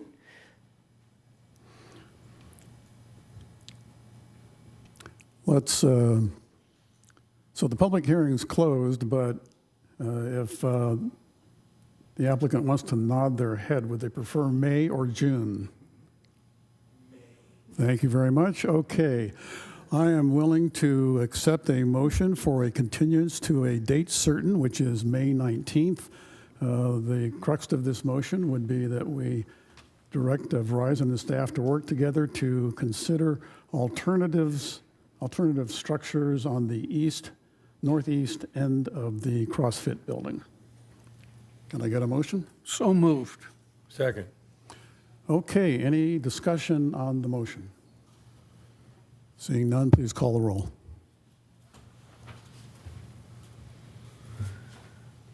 Commissioner Hirsch? Yes. Commissioner McNally? Yes. Commissioner Hoffman? Yes. Vice Chair Flaherty? Yes. Chair Eisen? Yes. Motion carried. Thank you.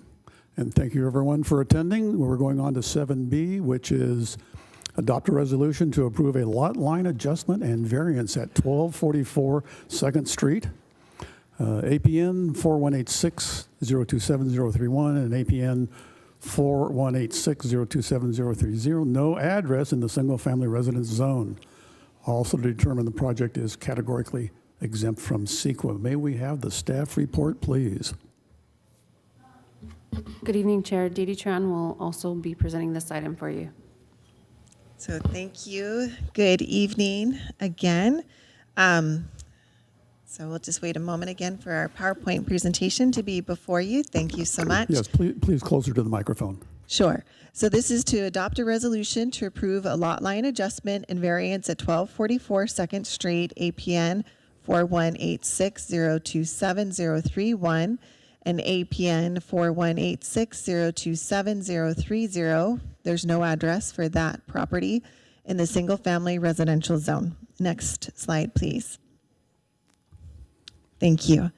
As you can see from the photo of the existing site, these two lots are currently developed with one single-family home fronting 2nd Street with the garage on First Place. The applicant plans to demolish the existing home and, if the lot line adjustment is approved, build two new single-family homes, one on each lot, for a total of two new residences with a net gain of one residence. Next slide, please. The zoning map before you shows that the subject parcels are located at the southeastern end of the city, west of Prospect Avenue, and are through lots having frontage on the two aforementioned streets. The lots front on Second Street to the north and First Place to the south. Both parcels are zoned single-family residential R1 zone and have a general plan designation of low-density residential. As you can also see from this map, all the surrounding zones are R1 with surrounding residential uses. Next slide, please. The project site consists of 1244 2nd Street, or Lot A, as is displayed in this exhibit and was in the staff report and resolution. Lot A has approximately 37.5 street frontage, and the lot totals 3,379.5 square feet in size. APN 4186027030, no address, but identified as Lot B in this exhibit, is approximately 12.5 feet of street frontage, totaling 1,126.5 square feet in size. Lot A is comprised of all of Lot 104 and the easterly 12.5 feet of Lot 103, as shown on the assessor's parcel map. The lots were formally merged into a single lot in 1988 by the Planning Commission. Next slide, please. Thank you. The applicant is seeking a lot line adjustment to reconfigure the lots and create two nearly equal properties. The proposed north lot, Lot C, would be 50 feet wide with frontage on 2nd Street and a depth of 45.12 feet. The proposed south lot, identified as Lot D, would be 50 feet wide with frontage on First Place and a lot depth of 45 feet.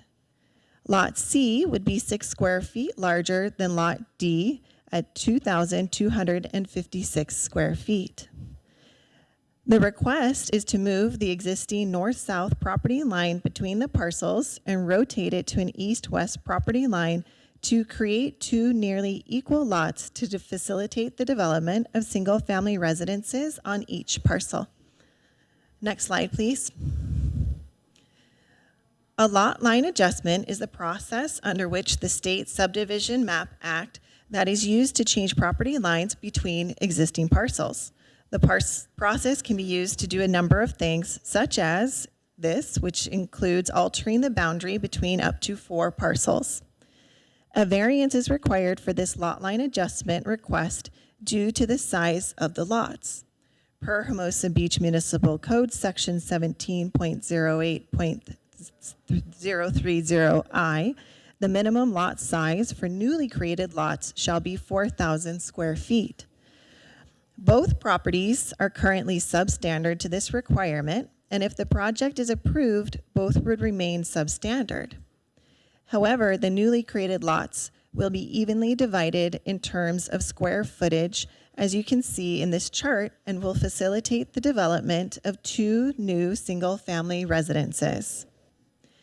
If approved, Lot A, which is 1.5 as large as the surrounding lots, and Lot B, which is a half lot, will be reconfigured to 2 lots that are nearly equal in size and typical of the area. Next slide, please. So this shows, again, that configuration. So next slide, please. Sorry, there it is. So this is the parcel map as it is now.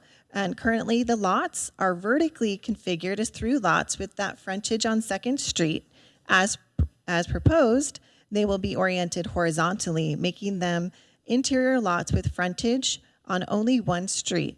Although this configuration would be unlike most of the lots on the block to the west, it would be similar to the 2 lots to the east. Next slide, please. Pursuant to Hermosa Beach Municipal Code, Section 1754.020, 4 required variance findings must be made to approve or conditionally approve a variance application. They are included in this slide and are discussed in detail in your staff report. Next slide, please. Therefore, staff is requesting an environmental determination that the project is categorically exempt from the California Environmental Quality Act, CEQA, pursuant to CEQA Guidelines Section 15305. Next slide, please. Regarding public noticing on March 5th, 2026, 199 public hearing notices were mailed to the applicant, occupants, and property owners of properties within a 500-foot radius. Also on that date, a legal ad was published in the Easy Reader, and notices were posted at both sides of the location for this project. Next slide, please. Therefore, it's staff's recommendation that the Planning Commission determine that the project is categorically exempt from the California Environmental Quality Act pursuant to CEQA Guidelines Section 15305, and adopt a resolution approving lot line adjustment LLA 25-02 and variance VAR 25-03 at 1244 2nd Street and assessor's parcel number 4186027-030. Next slide, please. That concludes staff's recommendation. Be happy to take any questions that the Planning Commission may have. As well, the applicant and property owner are also here tonight to answer any questions you may have. Thank you. Thank you, Ms. Tran. Commissioners, any questions of staff? Okay, seeing none, thank you. Okay, I'm going to open the public hearing. The applicant or representative always gets to come first, so if that person would please approach the podium. Please state your name for the record. Good evening, members of the Planning Commission. My name is Amir Esfahani. I am the applicant. I don't think I can do a better job than Dee did as far as presenting. But if you guys have any questions from me as far as what we're proposing, I'm happy to answer any. We've been at this for quite some time and trying to find the path forward, and I appreciate the staff and everybody's time and coming up with a solution to get to this point. Thank you. Any questions of the applicant? Seeing none, thank you. Thank you. Is there anyone in the chambers who would like to testify on this particular topic? Seeing none, is there anyone online? There are no members of the public wishing to speak at this time. Okay, in that case, I'm going to close the public hearing and bring it back to my fellow commissioners. What is your pleasure?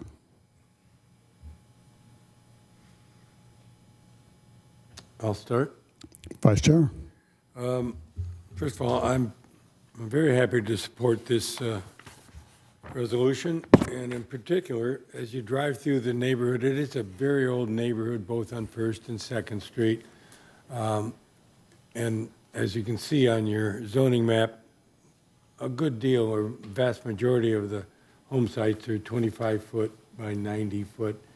And there are occasions where both on First Place and 2nd Street, the houses are reversed. But most noticeable is the lack of parking, street parking, as well as driveway. So it pleases me to know that this particular property, is noted in the resolution, will have to comply with setbacks, both backyard, driveways, existing sidewalks, parking. I think it's an added attraction that we get another home on our list. The only other note that I would have is there's a lot of old growth trees and shrubbery on site. I think should at least be considered as they demo everything. That being said, I would fully support this move. It's a different look. Both streets will share parking responsibilities, both 2nd and 1st. Will both have, there'll be a new curb cut on one side that wasn't there before, but there'll be additional parking never seen before either, on site on both the lots. So I support this resolution. Thank you, Vice Chair. Other comments?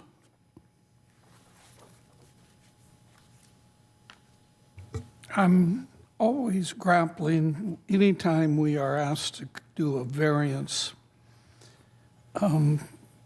California is very rigorous in terms of the restrictions as our code is. And I can't help but look at the property map, that's what I'm staring at here again. And I see lot 103, I see lot 104 that are exactly like 95 through 102 that are north, south, east, west lots of the same dimensions, that my lot line adjustment could simply be to revert back to the way it was surveyed or platted or in 1920 or whatever it was. The pros and cons of, I guess, splitting it north-south, or or east-west rather, into a north and a south lot facing the two different streets. I'm still trying to understand what it is that compels me to want to do that as opposed to reverting to what were the original plat map for that neighborhood, when part of this is to bring consistency with, the property rights of those adjacent to you. So I'm looking for my fellow commissioners to persuade me that we should be granting a variance in this particular situation. Obviously, restoring the property line that exists, one could argue, is creating, again, two small lots, but in fact, it's simply reverting to the existing or to the original condition. But in fairness to the applicant, I'm pretty sure somewhere in a PowerPoint I have a map or example of exactly this and what a variance, why they're granted, only I think it was a triangular shaped lot that tapered to 12 feet. Thank you, Commissioner. Other comments? Seeing none, I'll take a motion in a second to do something. I would move the staff recommendation. I'll second. It's been moved and seconded. Any discussion? Seeing none, call the roll, please. Commissioner Hirsch, Yes. Commissioner McNally, Yes. Commissioner Hoffman, No. Vice Chair Flaherty, Yes. Chair Eisen, Yes. motion carried. Thank you.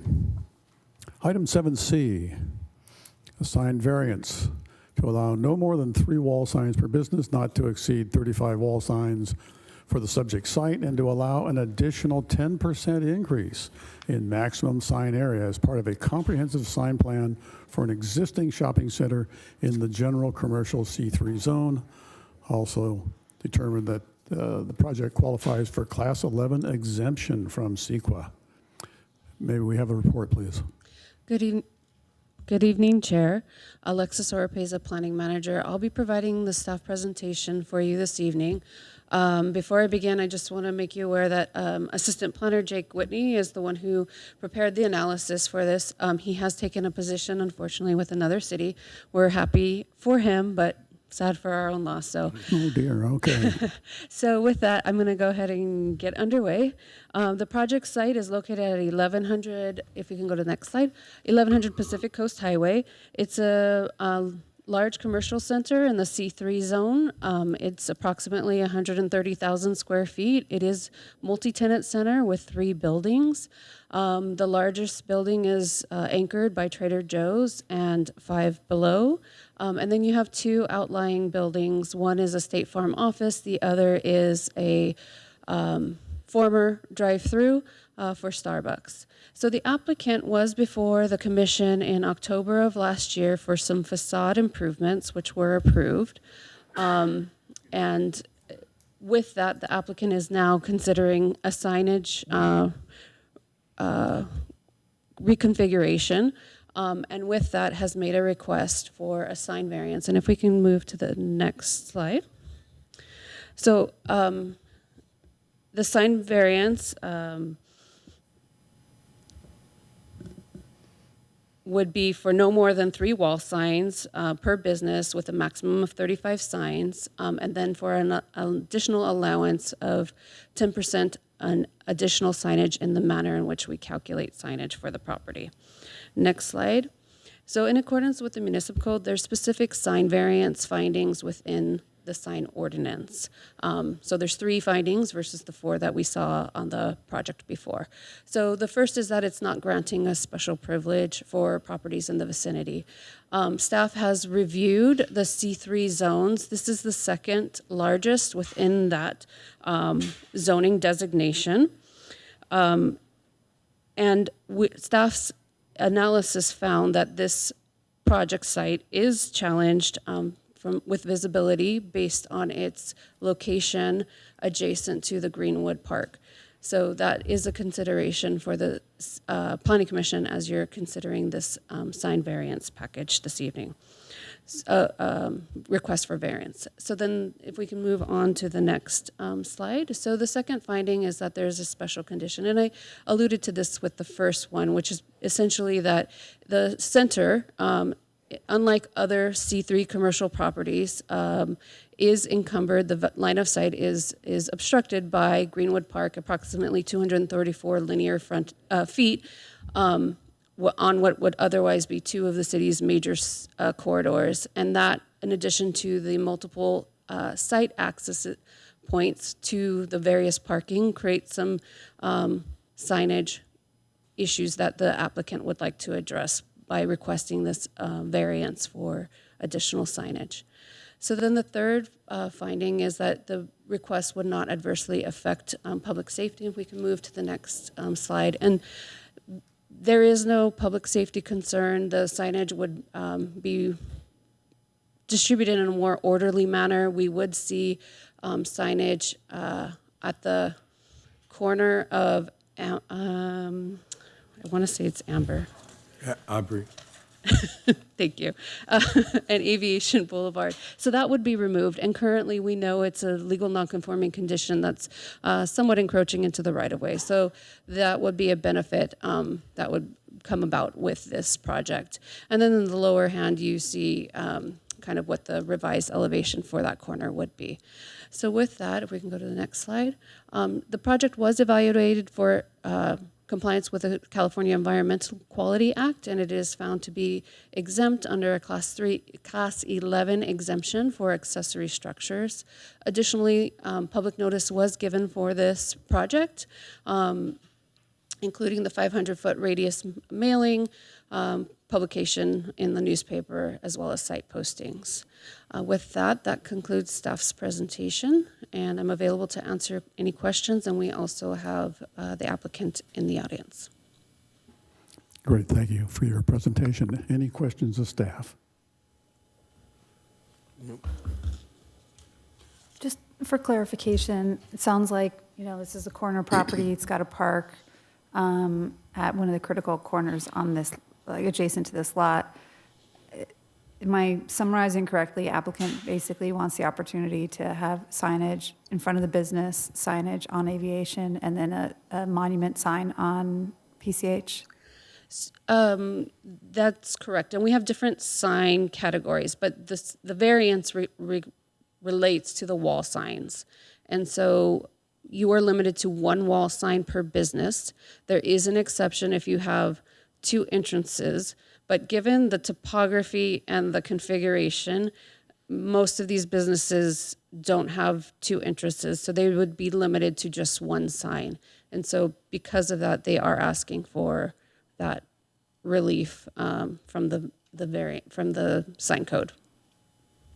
Thank you. Any further questions? Vice Chair. I do. You illustrated in the one slide, especially that corner at Aviation Aubrey, those signs would be removed. The one corner, we'll call it the north or the southeast corner there. Correct. So is there any other locations where signs are being removed? Yes, there's other signs. They may not be legal non-conforming though, but essentially the signage will be redone. So you also saw some signage on Second story or? on the second story, yes. Those will be removed as part of this and replaced in a more orderly fashion. I would say the way some of that signage is placed, particularly on that southeast corner, is kind of hodgepodge. So this is going to be a much more orderly development of signage. So, the word variance, Pete mentioned earlier on a previous subject, we rarely use the word variance here or see a variance subject matter.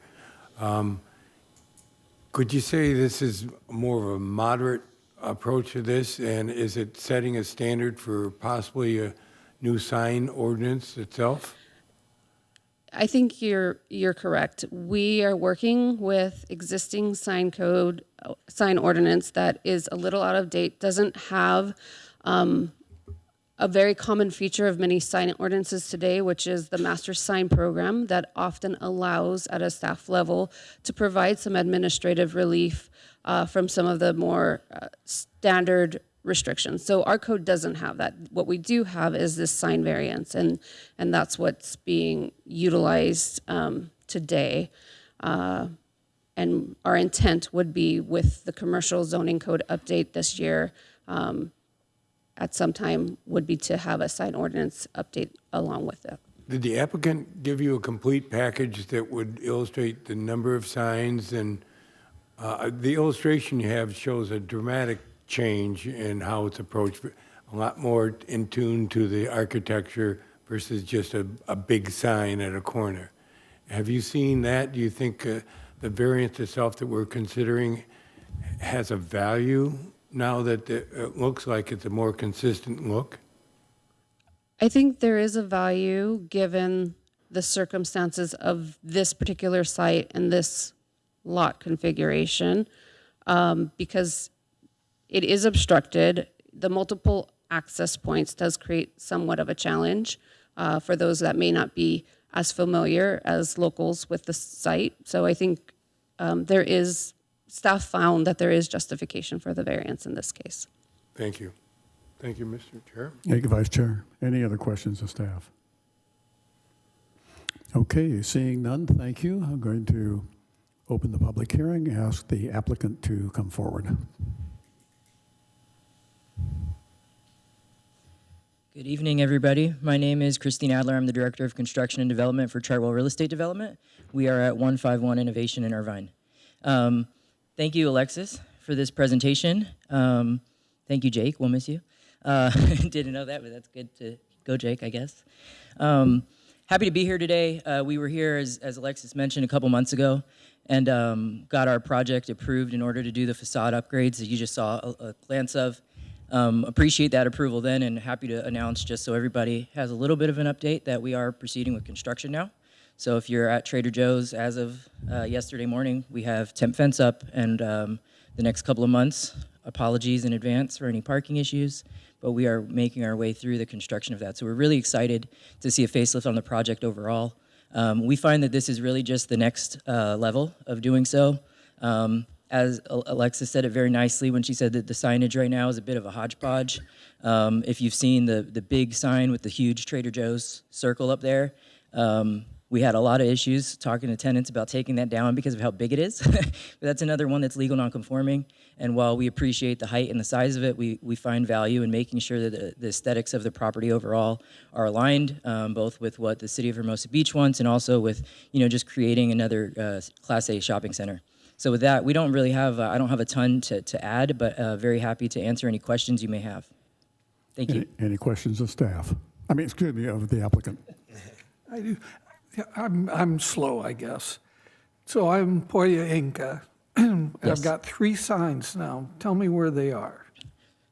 So it will depend on, so not every tenant will have 3 signs. That is a maximum for any particular tenant, but we can have up to, if this site was totally maxed out and everyone took as small of spaces as possible, we could probably have 17 tenants there. So that would be closer to 2 signs per tenant that it would average.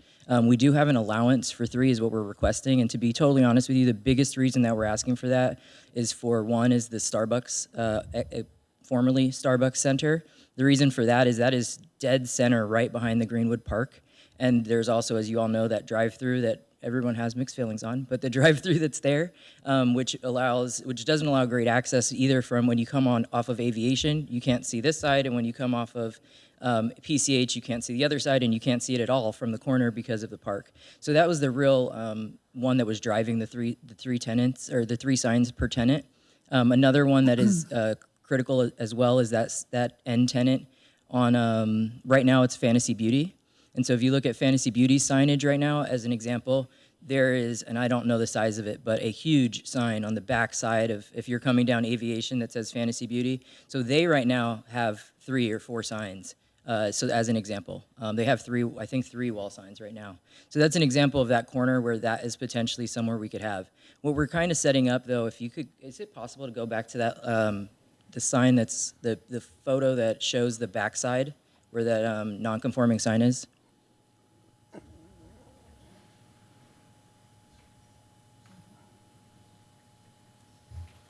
If we do get there, that's fine. If not, no problem. But the gist is like the back sign, as an example, is a wall sign. So this is technically 4 wall signs that you're looking at just in that back one. We're envisioning that to be a directional sign to show that there's actually parking back there. I don't know how many times I was on site before I realized that I could park up there. And we've talked to a lot of people who have that same issue, and the tenants that are up on that second story have some trouble getting their customers to understand the best access point. So that's a great example of where this is going to add another sign. This would be a second sign for a tenant, but really it's just helping folks get directional access. So that's really what we're trying to do. I don't envision, first of all, again, it would not be possible to have 3 signs per tenant, even based upon the variance that we're requesting. It would be a maximum at that level. Well, and I guess my thought is, especially when I've looked at the attention that you're apparently giving to kind of the aesthetic remodel of the normally we want less signs, not more, right?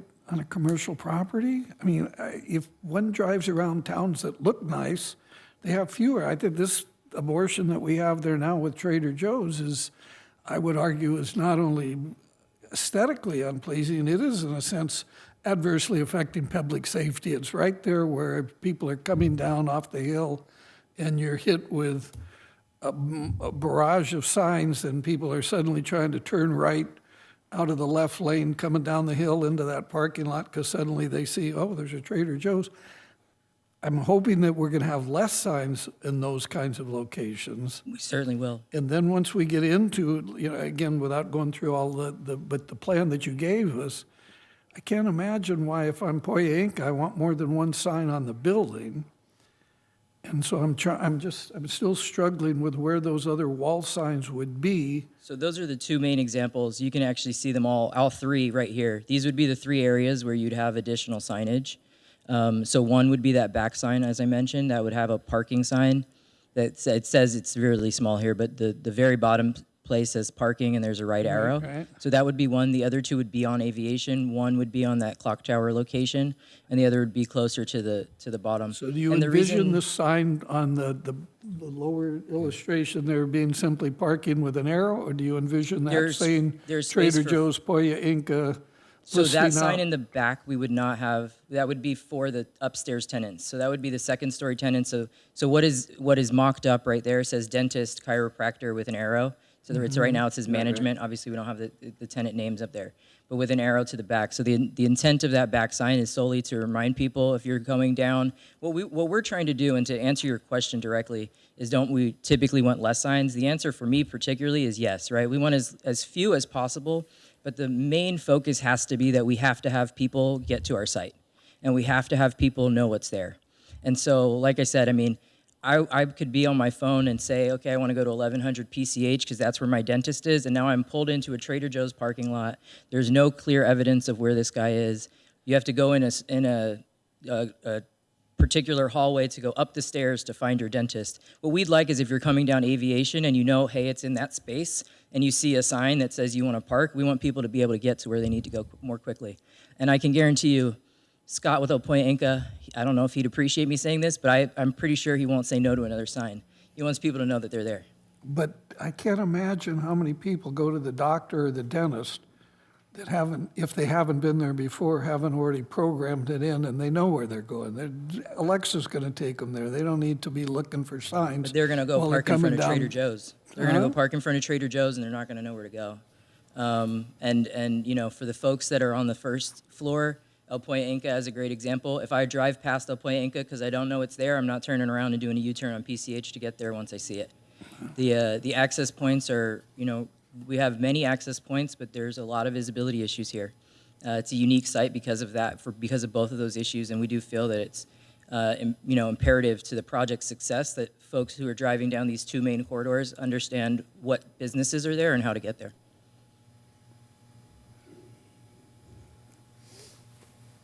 Thank you, Mr. Chair. Okay, other questions? One last question. When your company purchased that property, did it also include the parking across the street? Yes, sir, it does. Thank you. Any other questions of the applicant? Okay, thank you. Continuing the public hearing. Thank you for your questions. Anyone in chambers wish to come forward? Seeing no one, is there anyone online? There are no virtual hands raised. I'm going to close the public hearing, bring it back to my fellow commissioners for disposition. Parking across the Commissioner street Hirsch? where? Where else am I supposed to be parking there? Actually, there's two parking spots. One on site up on the north of the property, and then across the street at the former restaurant, which is now a health food store. There's that parking lot there. On the north side of that building is employee parking for this complex.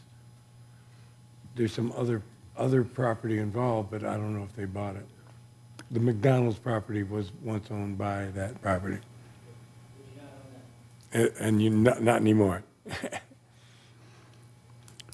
Okay, my fellow commissioners, what is your pleasure? I move staff recommendation. Second? Any discussion? Call the roll, please. Commissioner Hirsch? Yes. Commissioner McNally? Yes. Commissioner Hoffman? Yes. Vice Chair Flaherty? Yes. Chair Eisen? Yes. Motion carried. Thank you. Hang on here just a second. I need to get back to. I somehow got away from my main screen. Okay, moving smartly along. 7D, 336, 26th. Adopt a resolution upholding the Community Development Director's determination denying a request for a convex slope determination, CSD 25-04 at 333 26th Street, and determine this project's not under CEQA. May we have the staff report, please? Yes, Chair. Dee Dee Tran will close out the night with the final staff presentation. Okay, thank you. Go ahead and next slide, please. So thank you for your patience and attention this morning, or this, see, I'm confused because it's been so long. It's been a long day. This evening. We are discussing an appeal to the director's determination that a convex lot determination is not warranted at 333 26th Street. Before we get into the details of this project, I wanted to review a brief history of how convex lots came into the municipal code. On November 22nd, 1994, the City Council adopted Ordinance 94-1121 with the purpose of clarifying the definitions of building height and grade so that it would be better understood and consistently applied. In that ordinance, the definition for convex lots was added, and this is what it was.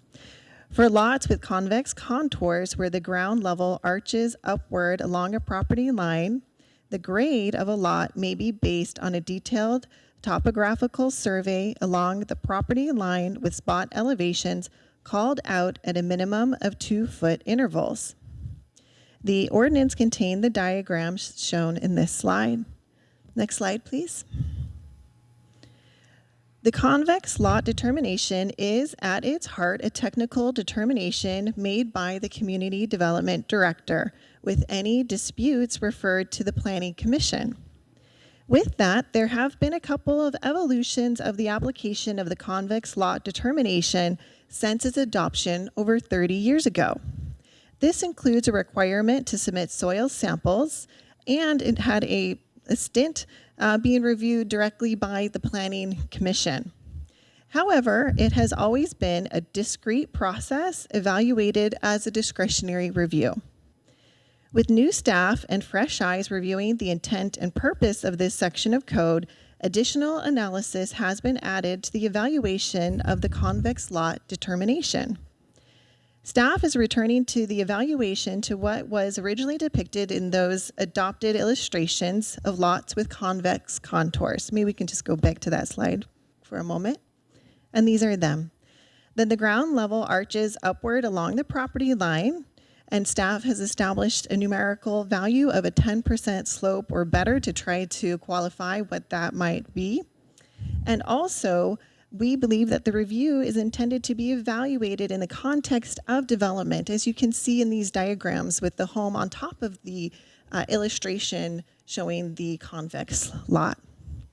These analytical approaches are an addition to what has been the historic review, but we believe are in line with what the code intends and results in outcomes that are more consistent with the measurement of height and with greater equity and transparency to the community.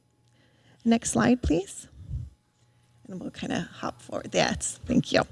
So now to speak to the specific case before you tonight. The subject site is located at 333 26th Street in the two-family residential zone and is developed with an existing single-family home constructed in 1925. The applicant intends to redevelop the site and filed an application for a convex slope determination on December 2nd, 2025. Next slide, please. This is a history of the application. So again, the application was initially filed on December 2nd. On December 29th of that same month, staff completed their review and sent a comment letter.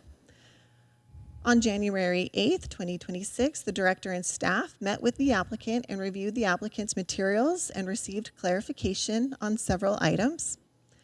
On January 28th, 2026, the director determined that the findings to support a convex slope were not met and issued a denial. On February 5th, 2026, the applicant filed an appeal to the director's determination. Next slide, please. Thank you. The application included a survey with 2-foot intervals, which was attachment 3 of your staff report, and a soils report, which was attachment 4, with 7 boring samples located across the property. Before you is the submitted geotechnical site plan, the boring site plan figure 1, which was found on page 27 of that attachment 4. The property corners, as can be seen here, are southwest 120.5 feet, southeast 122, basically and a half feet, northwest 124.18 feet, and northeast 125.5 feet. The soils report also provided the depth of fill soil based on the excavations at the correlating borings B1 to B7 in Appendix A of that report, which was pages 27 to 33, with the fill ranging from 1/2 foot up to 2.5 feet. In the past, when convex slope determinations were made in the affirmative, the amount of fill soil was subtracted from the corresponding elevation. In this case, the applicant requested a determination that, quote, the property is a convex sloping lot and that the elevations on the easterly and westerly property lines depicted on the topographical survey, less 1/2 foot to account for fill, be used for the purposes of calculating building height. Next slide, please. Thank you. The surveys depicted on this slide are figures 2 and 3 of your staff report. Figure 2, a 2-foot interval survey west, and figure 3, a 2-foot interval survey east. These figures reflect the spot elevations plotted at two different intervals along the length of the property, which is 82.7 feet. The bottom line of the survey connects the property corners to each other, while the top curved line is the change in elevation. The total change in elevation is 7 feet on the west side, as depicted in Figure 2, and 4 feet on the east side, shown in Figure 3. The application also included elevations which depicted a proposed 3-story home with a basement and roof deck. In their cover letter, the applicant requested, quote, "In light of the NorCal report indicating a half-fill layer across most of the lot, we request that the elevations on the easterly and westerly property line depicted on the survey less than half feet to account for fill be used to determine the height limit for the subject lot. Staff understands that the applicant's request to be corner point elevations raised from 126.66 at the east property corner and 126.25 at the west property corner. This request does not utilize the multiple point method in which grade is determined by additional points along the property line." Next slide, please. The applicant's survey documents the property corners and show a grade difference of 3.68 feet on the east side. The difference is 3 feet. Therefore, the slope ranges from 3.6 to 4.4% across the entire length of the lot, which again is 82.7 linear feet. Generally, staff considers a lot with the slope of about 10% or greater to be potentially convex. This 10% may be measured on a portion of the lot, each case being reviewed and analyzed on a case-by-case basis and taking into context the proposed development. In the case of the subject site, 333 26th Street, there is an increase in elevation with the apex in approximately the middle of the lot. The total rise in elevation from the lowest property point, which is the southwest point, to the top of that ridge is 7.25 feet at the 46-foot point of the property. In this segment of the lot, there is about a 16% slope. If the applicant was proposing to develop the new home on the existing grade without any significant alteration to the grade, an affirmative convex slope may be warranted. Next slide, please. Thank you. However, as shown on the applicant's elevation and roof plan, a basement is proposed. Because constructing the basement would require excavation of the lot, the natural grade would be altered by as much as 12.5 feet. This figure, Figure 4 of the staff report, and shown here, illustrates that the development of this site would alter the existing grade, eliminating the convexity. 46 feet is the apex of that convexity, as represented in this slide by the blue line. You can see that the convexity will be eliminated with the excavation of the proposed basement. Staff acknowledges again that the context of development was not a factor in past determinations. It is staff's assessment that the evidence submitted for this property does not support a convex slope determination when the scope of the proposed development is considered. The purpose of the convex lot determination was not to provide additional height to lots that have convexivity, but then eliminate that convexivity with development. Instead, the convex slope determination is intended to accommodate lots that are developed with the convexivity and cannot otherwise significantly change the grade to accommodate the proposed development. The prior two convex lot determinations reviewed and approved by the Planning Commission, which were 325 Hopkins Avenue and 3232 Hermosa Avenue, are examples of lots with 10% slope and that were proposed to be developed without significantly excavating or grading the lot. In the cases of an affirmative convex slope determination, staff may employ the multiple point method in which the grade is determined by those additional points along the property line. Since this lot, after grading and excavation, will more closely resemble a uniformly sloping lot, that second diagram shown on that first slide, and it has a maximum slope of 4.4%, the city's process of using the interpolated property corners would adequately accommodate the variation in elevation, and a convex lot determination is not supported. Next slide, please. The denial of a convex slope determination is not a project under the California Environmental Quality Act as a project is defined in the Public Resources Code, Section 21065 as having the potential to either cause direct physical change in the environment or foreseeable indirect physical change in the environment. The denial of the convex slope at the subject property will not result in either a direct or indirect physical change. For public noticing for this meeting, the applicant received a notice poster to post on site and provided that proof, which you can see in this photo, of posting a minimum of 10 days in advance of the public hearing in accordance with Hermosa Beach Municipal Code Section 176850. Next slide, please. So it is staff's recommendation that the Planning Commission determine that this is not a project under the California Environmental Quality Act pursuant to Section 21065 of those same guidelines, and that the Planning Commission adopt a resolution upholding the Community Development Director's determination denying a request for a convex lot determination at 333 26th Street in the two-family residential zone. Next slide. And that concludes staff report. Happy to answer any question, and the applicant is also here tonight for your questions. Thank you, Ms. Tran. Fellow commissioners, questions of staff? No. Commissioner Hirsch? What do you know what the height of the building would be under the not convex slope determination? The maximum height of the building will be 30 feet. I guess it's just a matter of how you measure that 30 feet. With the convex slope, you get a little kind of bump, right, from the height that would otherwise be considered a straight line. So that's why, if you wanted to go back, there is a measurement that we took on our diagram so that when I measured the height based on the applicant, I think the building was at 33 feet from what will be their grade. That's to the top of the roof deck because we measure to the highest point of the building, excluding a chimney. So that's why that measurement is shown that way. Thank you.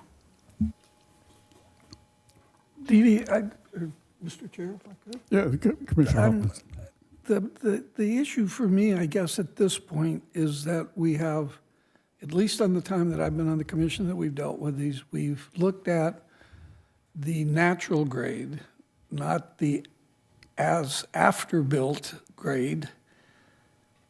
And the goal was to provide equity to properties adjacent to other properties, especially those like mine that was built so long ago that it literally was on the natural grade of the sand. Right.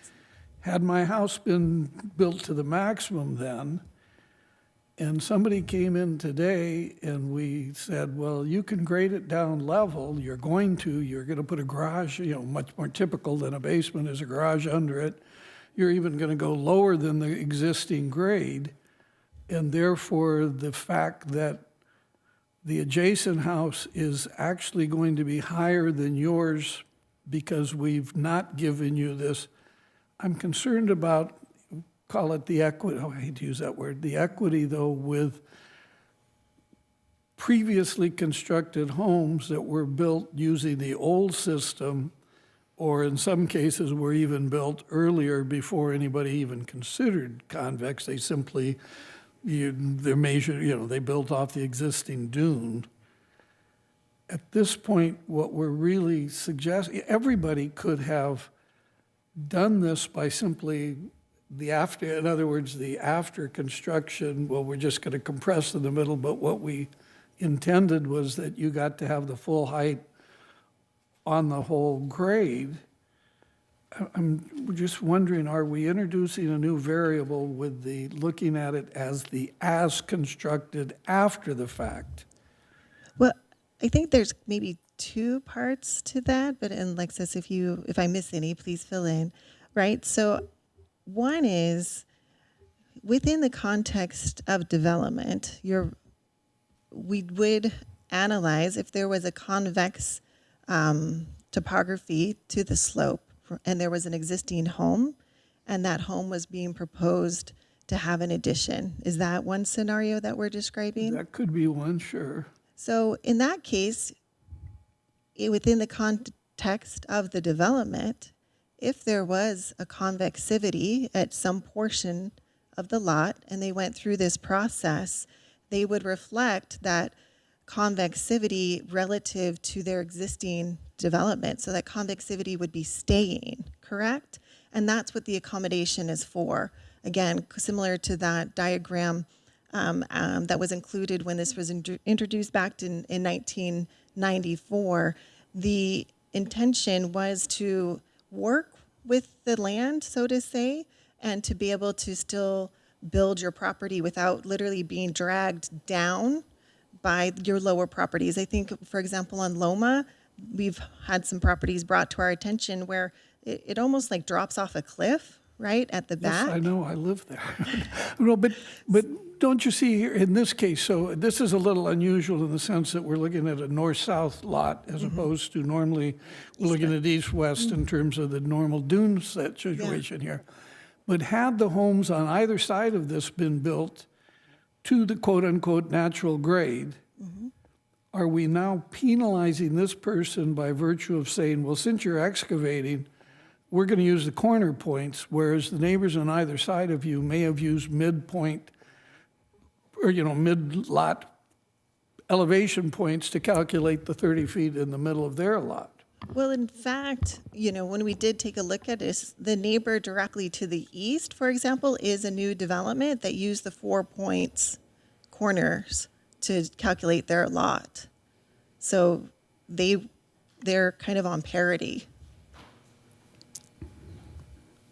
Because they simply because they use the four corners. Hill reaches the top there, it flattens out before it goes back down to the park, or because they simply were unaware that this was an option. I can't. Because they use the four-corner interpolated line is meant to take into account a uniformly sloping lot, right? It's this the numeric calculation is literally a calculation I understand of that, slope. but I don't know whether the reason they did that is because that lot farther east is in fact flatter, or because the person who developed that in whatever time that was simply was unaware that this was an option. An out-of-town developer that came in, bought a lot, and built this stock. I'm not in the. I don't think we can look at this in the context of this particular lot. We need to look at it in the context of how we're going to apply this throughout the city. And if we're going to apply it throughout the city, where if you're going to dig a basement, we're not going to count you're taking away the convectivity, right? Then I would argue we might as well get rid of the ordinance. Except for those lots, like you said, on Loma, where you would want to use a multiple point analysis. So you wouldn't want to take the four corners at the bottom. No, but I could excavate it away. I'm thinking, there's a home. Well, again, Mike would probably know better than me. There's a home on, I guess it's on Manhattan, that excavated out like an 8-car garage underneath. It's an east or west-facing property. You enter in from the west, and in other words, there isn't a semblance other than the street outside, which is very steep. There's nothing left of what would be the natural grade there. Right. I think that's why this is evaluated on a case-by-case basis, right? One lot at a time. And there wasn't to my knowledge, there wasn't like a blanket program to establish convexivity in any particular sections of the city. It was taken lot by lot. Right. Okay, thank you. Commissioner Flaherty? Okay. So let me ask maybe some simple questions so I gain an understanding. I'm looking at the west side, left side, west elevation. I'm looking at the line of the bottom of the house where it's actually going to be constructed that says finished grade. We go up a little bit and I see the dotted line of the existing natural grade. And then I look and I see the height of 33 feet. And so is what the applicant is saying is if I have this convex determination, I can measure the height of my house from the convex determination, even though I'm lowering the finished grade, and that's what allows me to have a height of 33 feet. Correct. So if the director's denial is upheld, then the house has to be lowered by 3 feet, 10 3/4 inches, because it's a 30-foot height zone. Yeah, potentially, yes. I had asked for an interpolated line with these diagrams, but we didn't receive it. But yes, that's what you would be using, is the interpolated line with that change in slope. Okay, I think I understand what I thought I wasn't going to understand. Okay, thank you. Any other questions of staff? I'm looking at the original survey, and it looks like this lot, excuse me, looks like the lot not only slopes north to south, but east to west. Is that what you interpret? The 124 on the northwest corner, 125 point on the northeast corner, 120 down at the southwest, and that would mean the whole lot slopes in two different directions. Okay. Mm-hmm. And when we do the interpolated line, it is those two lines, right, that will run the length of the property on each side, with the critical point measured from the closest point to whichever line. Any other questions? If I could, Mr. Chair, Yes. one last question. What if the applicant had come to you with with just a demolition plan, said, we're going to do a property here. I'd like to, before we design the project, I want to know, I think this is a convex slope. What would we have done then? What would the determination have likely been then?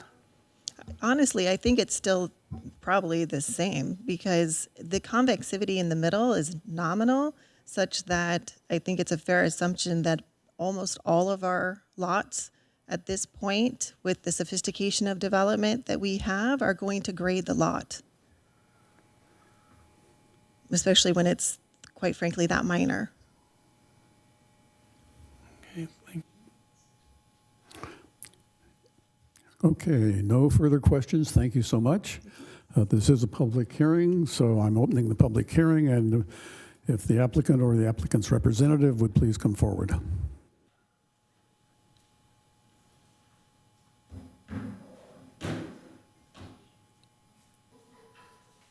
Who's going to be speaking first? Actually, that's the slide presentation we want to use.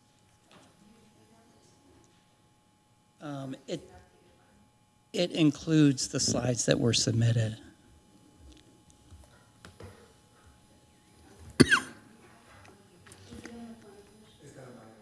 So this one is a little bit reordered so that we can use it with our presentation. So I don't think we can take that at this time, but we can bring up the one from.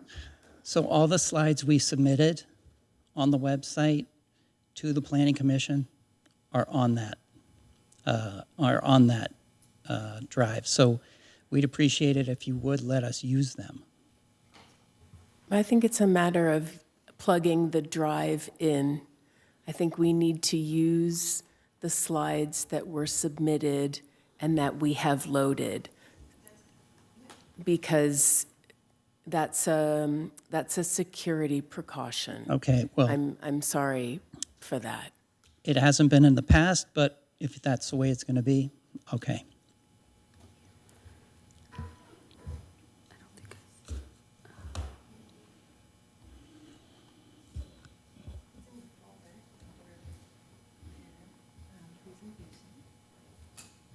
So when you render presentation, sorry.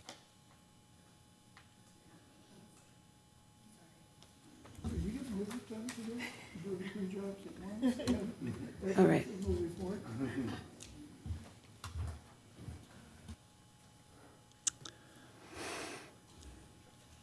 If you need me to switch slides, I'm happy to do so. Thank you. That's good. Good evening, Chair Izant and Commissioners. My name is Brandon Strauss. I'm here from Soren Associates on behalf of the appellant, David Toomey. This is an appeal of the director's determination dated January 28th, 2026, denying the appellant's request for a convex slope determination at 333 26th Street.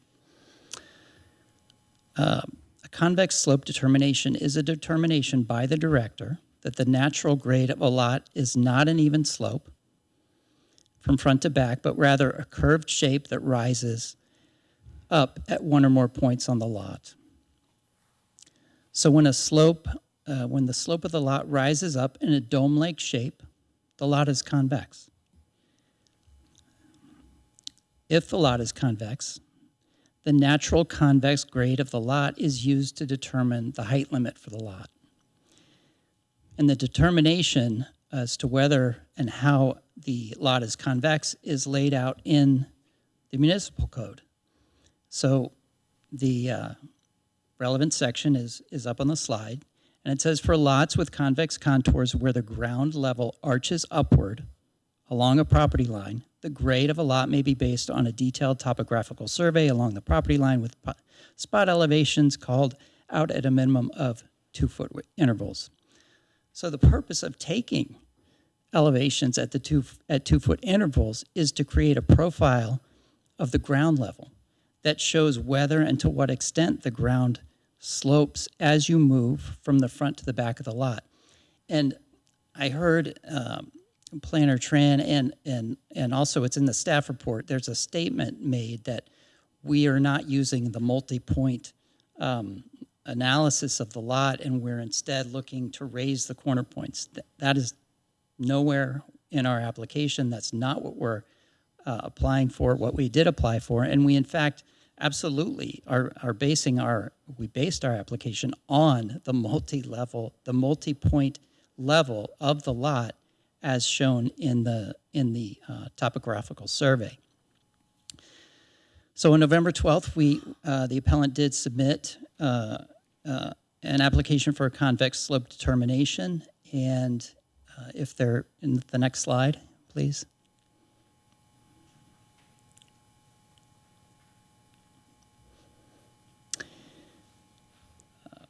The applicant submitted a survey with elevations at 2-foot intervals.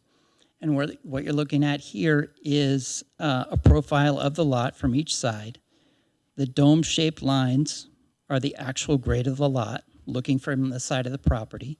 The straight line is an imaginary line used as the grade when there is no convexivity to a lot, and that's called the interpolated grade. Now, in order to ensure that the slope of a lot has not been changed over time due to development, the city requires, or has required, an applicant to submit a soils report showing if any fill or non-natural soil is on the lot. So, next slide, please.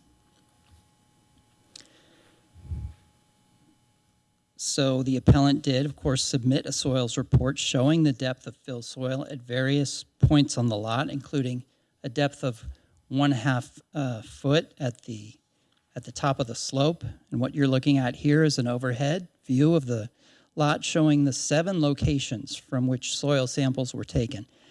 These specific locations were chosen by Planner Tran before the appellant obtained the soils report. Next slide, please. So these two documents, the survey and the soils report, show a classic convex sloped lot on this site. The grade of the lot is a literal arch rising along the property line in each direction until reaching an apex in the middle of the lot. The soils report shows that the contour of the lot has 1/2 foot of fill on it. In other words, the true slope of the lot is what is depicted on the survey minus 1/2 foot to take into account fill soil. This 2-step analysis has been, for convex slope determinations, has been used by the staff and the Planning Commission for at least 15 years. At no point in that time or at any time, as part of this application, were we told about a 10% slope standard used by the director. So nonetheless, the director found that no convex slope exists on this lot for two reasons. First, she found the survey does not show, quote, an arch or rise along a property line. Second, she found that the slope of the lot would be graded away during construction. And so we disagree with this decision for the following reasons. First, as we saw from the profile of this lot, it's self-evident that the ground arches up along each side of the lot. Now, the director concluded, next slide, please. And next. And next. The director concluded that the subject lot is not convex because it does not resemble this diagram in the city's handout on convex lots.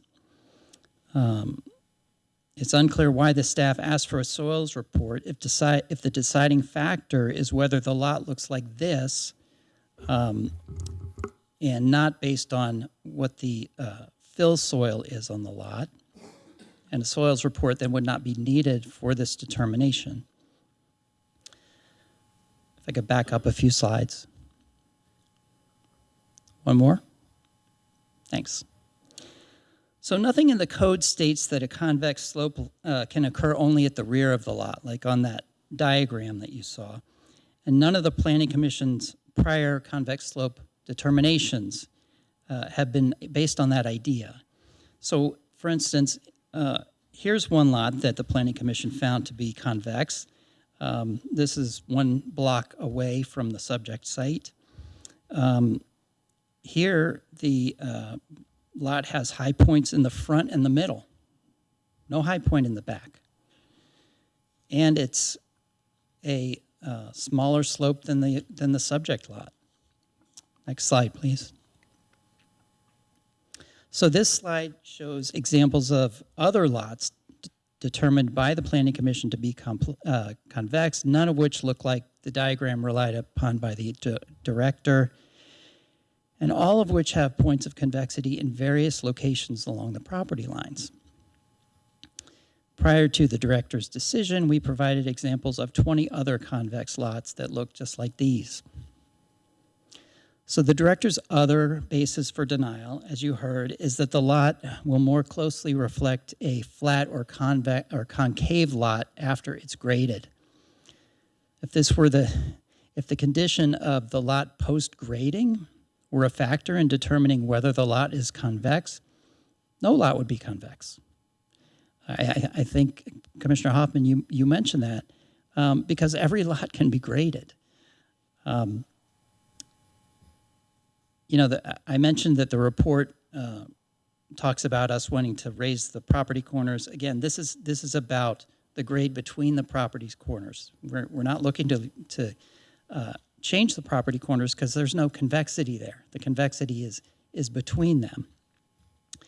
And the other interesting point that needs some clarification in the report and in the presentation was that there's a 10% standard as to what could potentially be convex, but this lot has a 16% slope, which would seem to exceed the standard. So the question was raised, aren't we introducing another variable into this?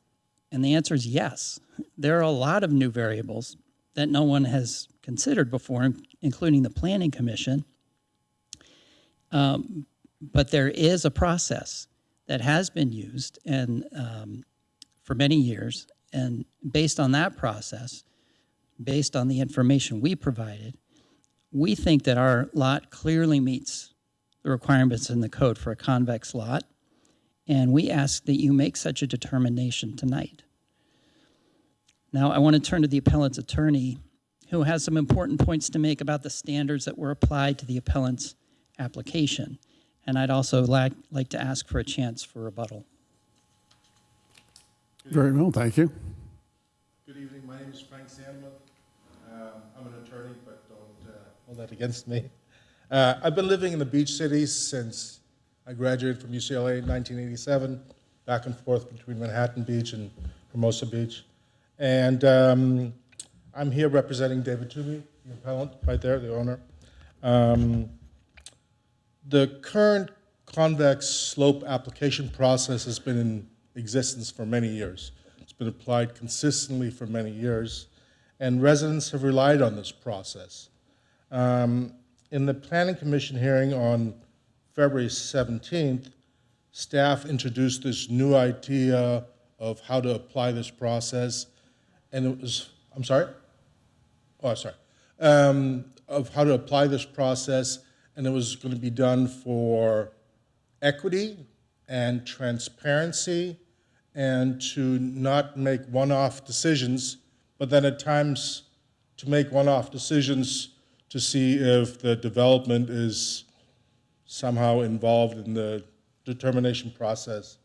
So I'm here just to talk about the process. I'm not an expert on the convexity stuff. And at the last hearing also, it was said that this new process will be explained to the residents or the applicants, and a handout will be provided. At the time that we applied for the process, I believe originally in November or December, could you move to slide number 10? There was no handout given to us, and we proceeded along the process and the factors that we'd known about and that the commission applied in many other determinations. So we weren't allowed to participate in the process the way it was explained. And I think it's important that we're consistent with the rules, how we apply them, and also that we are consistent in allowing people, residents, to know what the process is. Because as somebody asked, well, if somebody had applied for a demolition permit and there was no grading being done yet and there was no plans, how would that property be evaluated? And the answer was, well, probably the same. Well, there was no excavation plan yet. Maybe it was going to be a shed built on grade, just an old bungalow or a one-story building that without the height limitations coming into place. So I don't think you can take into account the building that's going to be done. The rules need to be there for everybody, and everybody needs to know what the rules are. In this case, the determination of turning down the convexity application by my client was done before the new policy was even proposed to the Planning Commission. Certainly before it was proposed to us, we received a denial. So I don't think that that's appropriate for the city for the Planning Commission to have policies imposed upon them in the middle of the night by a change in staff, because does that mean that all the convexity applications that were approved for the last 15 years were unequitable or inappropriate or wrong? I don't think so. I think it's just somebody wants to evolve the process, and that's fine, but I just don't think it should happen in the middle of an application and without notice and potential hearing, because as Commissioner Hoffman pointed out, there's various things to take into account. Do we want to make this change for existing homes, or if there's an existing home with a convex slope determination next to it, that matters. So I think that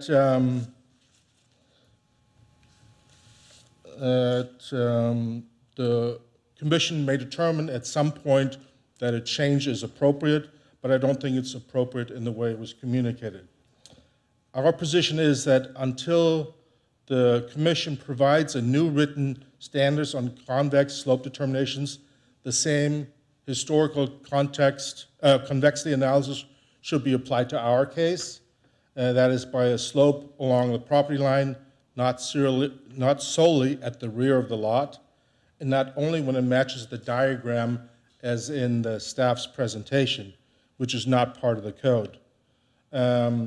As one of the commissioners mentioned, if the post-grading slope is taken into account, then you're basically reading the convexity analysis out of the code.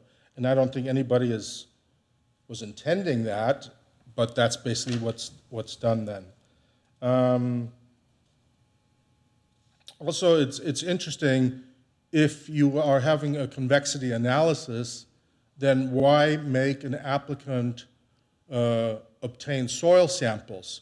The soil samples are there to determine what the natural grade of the earth was, and so that nobody's cheating and putting extra fill on there. What does it matter if a topographical soils report's obtained? Because you're just going to take the corner points and make it a flat line. So I don't think that's appropriate. Our lot meets the convexity standards, and as a result, I respectfully request that the Planning Commission only implement the new policies after giving notice to the public.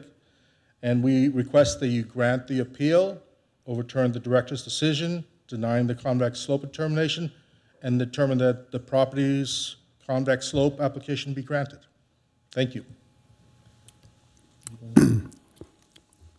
Thank you. Any questions of the applicant's representatives? I do. Vice Chair? Go ahead. Brandon, I do have a copy of the letter you sent with the documents, and I would like to refer to page, whoops, I'm sorry.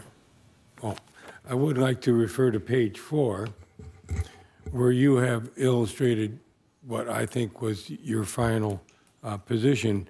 At the boring sites nearest the highest point of convexity, B4 and B5, the report indicates 0.5 foot of fill soil. Based on the relatively uniform rate of rise towards the points of convexity, we believe it's reasonable to conclude the fill layer of 0.5 or less spans the entire convex portion of the lot. Accordingly, we ask that you find that the elevations on the easterly and westerly property lines depicted on the topographical survey less than 0.5 to account for fill may be used to determine.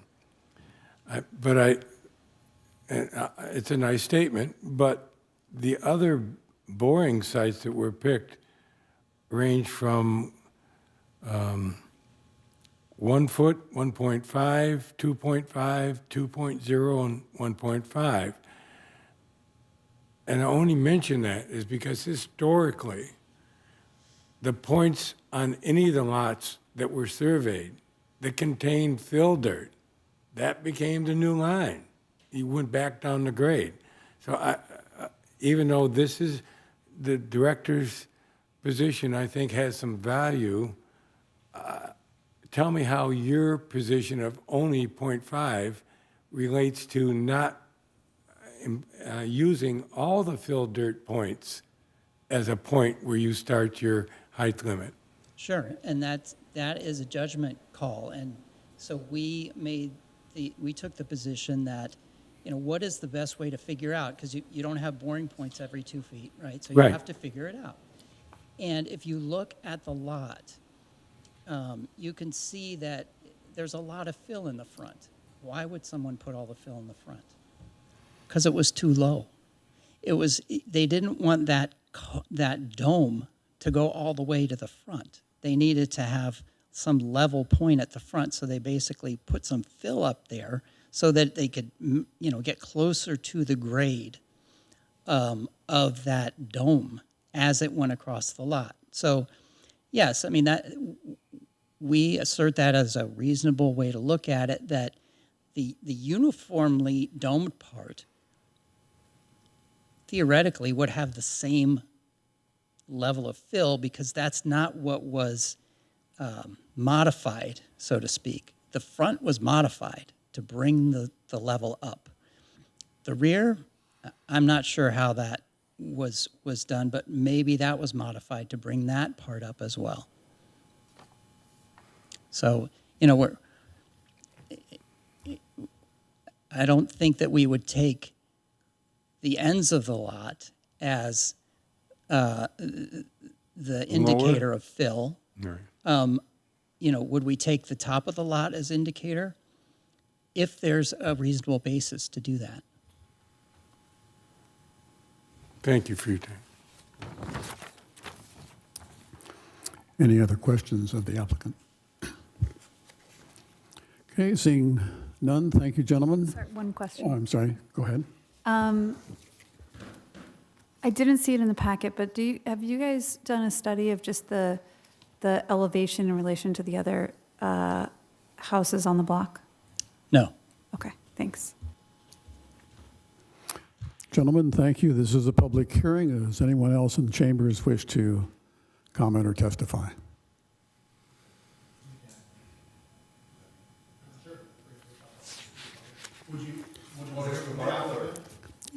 So this is a public hearing. Anyone in chambers may testify if they are so motivated, but they don't have to if they don't want to. Would you want the applicant later or now? I just said anyone now may comment or not comment. So make up your mind. Do you want to comment or not? Please come forward. Sorry about that.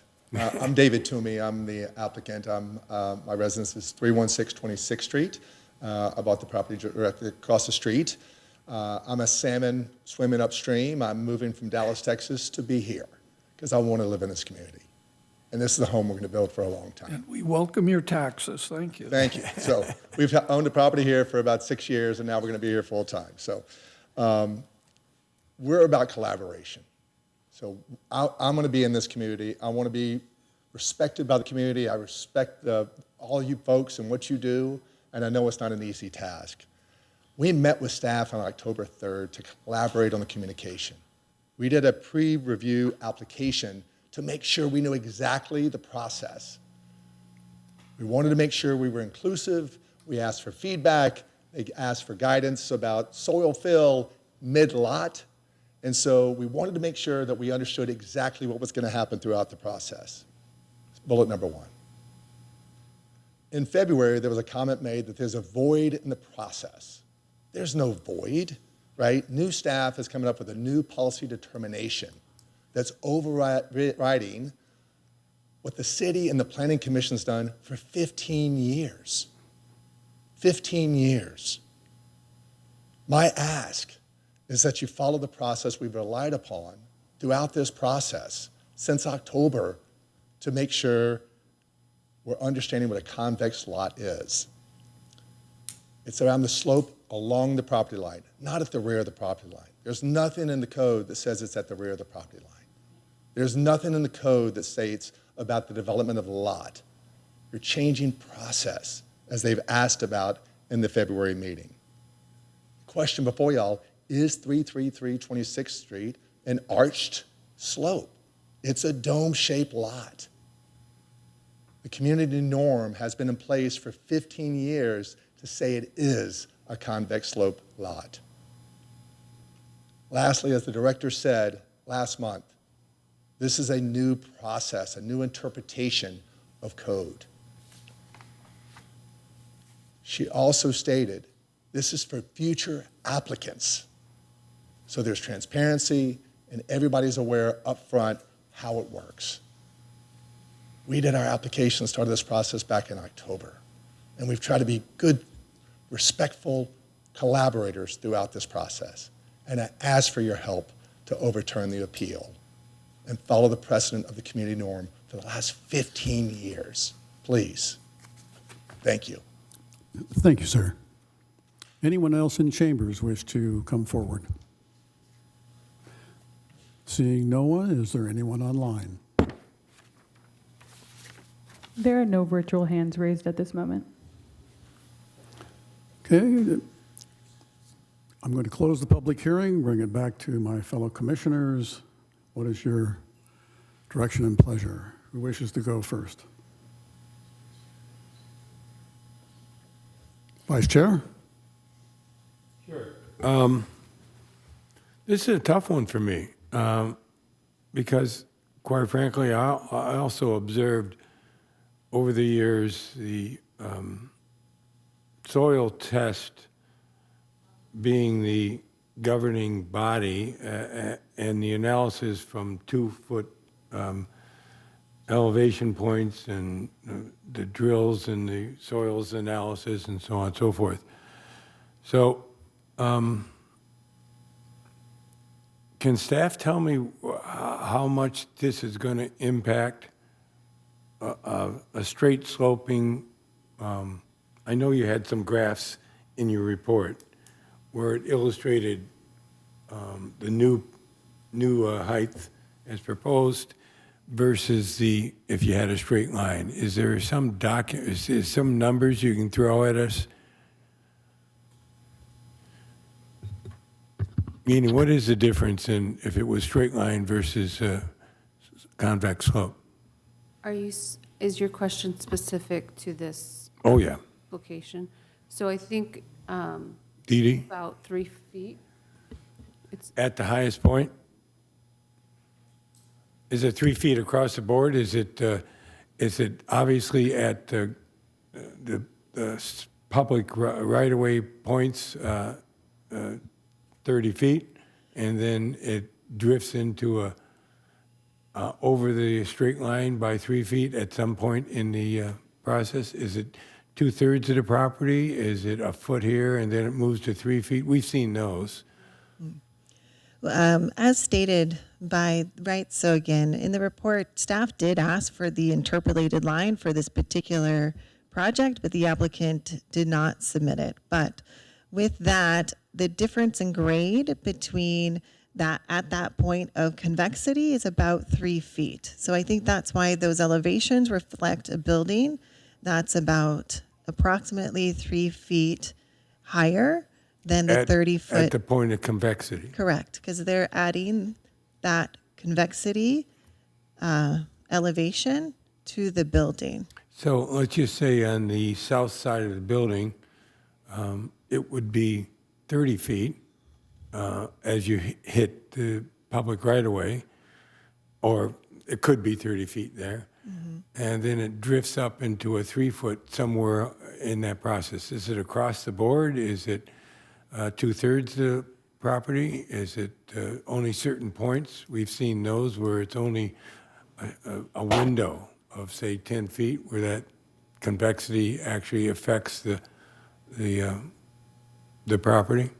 Yeah, again, as the applicant stated, they are open to the multiple point analysis that seems to indicate that at the point of convexity, they gain about 3 feet additional height above and beyond what would be the interpolated line. But the 3 feet reflects the convexity. Yes, that's right. So without it, it would be 3 feet lower. Okay. Thank you. Commissioner Hoffman? I'm troubled in a couple of respects.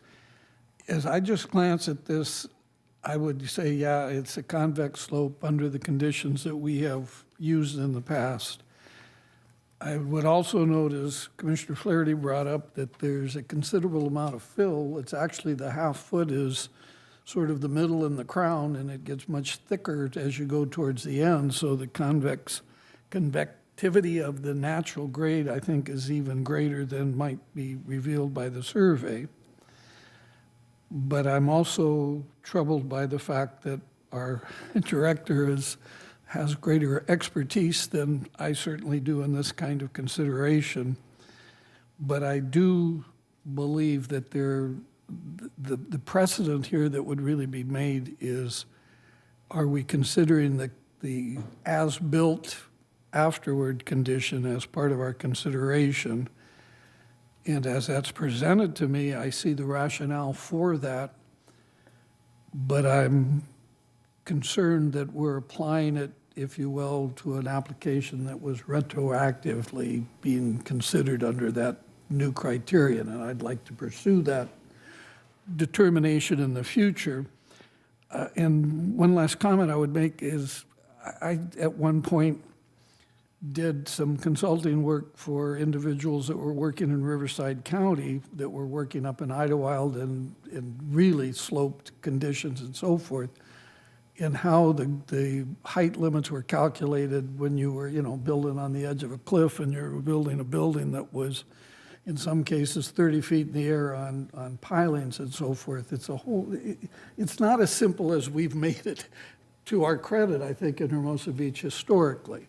But it may be that the way we've done it historically is somewhat naive and somewhat simplistic, and that might be what would justify future considerations. But I'm a bit reluctant to apply it to an application that came in before this became the accepted policy of the commission.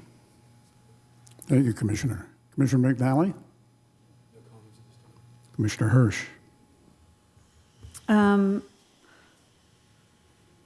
I kind of agree with what Commissioner Hoffman has stated. I think we could definitely use some updates to our policy, and I don't know how formal that gets in terms of how we handle convex sloped lots.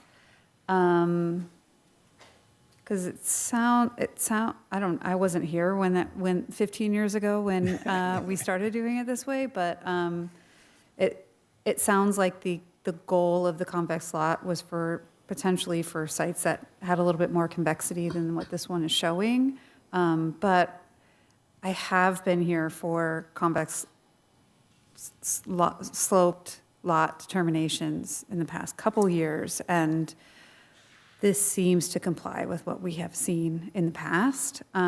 So I think based on just immediate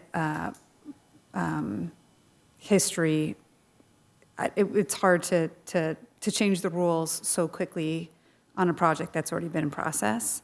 But I do think that the rules need to be further clarified so that there is not ambiguity for future applicants.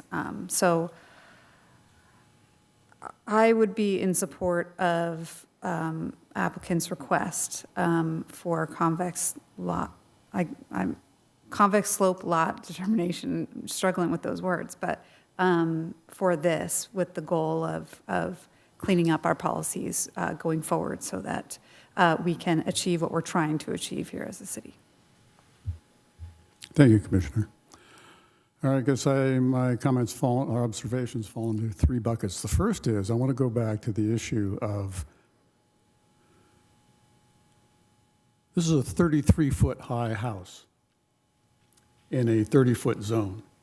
So my hat's off to these folks in terms of a creative way to violate our zoning. What's to stop them from lowering the finished grade by 5 feet? They only lowered it by 3 feet. 5 feet, 7 feet to have a 38-foot high house. Now, I don't think there's anything we can do about it, but in terms of future things coming down the line, I'd like to somehow have that woven in. What occurs to me is the times that I have made a determination on whether it is a convex slope or not, all we've seen is the lot. We've never seen the building that someone's going to build. Maybe everyone's been doing this all along and we just didn't realize it. But this is a 33-foot high house. That's what it is. It should only be 30 feet. So, bucket number 2, I do agree that this was submitted under the old practices of the commission and the city. And I wish it wasn't, but it was. I don't think it's fair to change in the middle of the stream. That's bucket number 2. Bucket number 3 is I would welcome updating and refinement and everything, but unfortunately, I don't think it's fair to retroactively apply something that hasn't come out yet. So I am also in support of the applicant's petition. So having said that, fellow commissioners, is there a motion to be made? I think for the record, I feel compelled to, without getting combative here, I think it's unfair to the applicant to characterize them as violating the zoning when in fact they are applying the rule that we have built into our zoning code that allows for this exception. And yes, the I'll answer say is creative then, instead of violating. They've creatively exceeded. they have not exceeded, and they will be 30 feet high at the property lines, which is what everybody is aware of and sensitive to. It will be 30, I take it back, their house is probably 50 feet of house in the middle because they're excavating down. That's completely, my house is probably 12 feet, but in the back, I'm 30 feet because I've got a garage under my house. So I think we need to not suggest that somehow this is an exception. This is, in fact, what we've been doing for 15 years. And when I say we, you included. After all, how tall is your house? Exactly 30 feet. They came out and measured every single. Your house is 40 feet because it goes into the ground, right? I mean, that's essentially what you're saying here. But that's below grade. This is at the That's right. finished grade. There's a difference. But he's certainly following the rules. Vice Chair, a comment? The applicant, on that page I quoted, asked for the 0.05 foot. Is the department considering that at all? Or is there another number that would be workable? Are you still at the point where, I assume that I'll take everything back until after we vote. All right, I'm looking for a motion. I believe Commissioner Hirsch articulated the right, motion, she didn't did. she? She did. I will move the applicant's request to approve the convex slope determination at 333 26th Street. Second? And moved and seconded. Any further discussion? Call the roll, please. Commissioner Hirsch, Yes. Commissioner McNally, Yes. Commissioner Hoffman, Yes. Vice Chair Flaherty, Yes. Chair Eisen, Yes. motion carried. Thank you. Moving on, item number 8. Community And I would development. note that I approve that in spite of the y'all stuff. My grandson, who is now a Longhorn, comes home and says y'all. It's driving me nuts, so I blame you for that. Item number 8. Director. Thank you, Chair Izant and Commissioners. Given the late hour, I'll just offer a gentle reminder that our Form 700s are due on April 1st, so please don't forget. Thank you. Thank you. Can I ask a question? Because I tried to do that today and the link was not working. The link was not working. We'll make sure that you all get new links. Thank you. Was this Yes. through NetFile? Or It was through all the email, whatever the email was. And it might have been a .gov site that was down. I don't know. okay, I'll Thank make you. sure to look into that. Thank you. Okay. Yeah. Director, any comments? I would also just like to acknowledge Holly Hanma is our new commission secretary. And we recruited her from the city clerk's office to kind of underscore the importance of our adherence to the procedures that are necessary in order to run efficient meetings, to document efficient meetings, and to keep us all on the up and up. So Holly already has just jumped in and is going to whip us into shape. I'll just, again, notice that we did intentionally give her the title of Commission Secretary to make it expressly clear that she's the gal in charge when it comes to keeping you all up to snuff, including making sure that your Form 700s are in on time. Thank you. Thank you. Thank you, Director. Director. Need your help. Any other comments? No, sir. All right. Planning Commission, commissioners, any comments, observations? Well, the director kind of beat me to the punch, but I was simply going to say Dee Dee tonight demonstrated what she's done consistently, and now with Holly as well. You're doing a great job restaffing. Thank you. Thank you. We're so, we're chock full of talent at the moment, so we're very grateful. Any other comments by my fellow commissioners? Seeing none, future agenda items. Motion to receive and Receive and- file or I'll discuss? make a motion to receive and file. Second. Call for the vote, please. Commissioner Hirsch? Yes. Commissioner McNally? Commissioner Hoffman? Yes. Vice Chair Flaherty? Yes. Chair Eisen?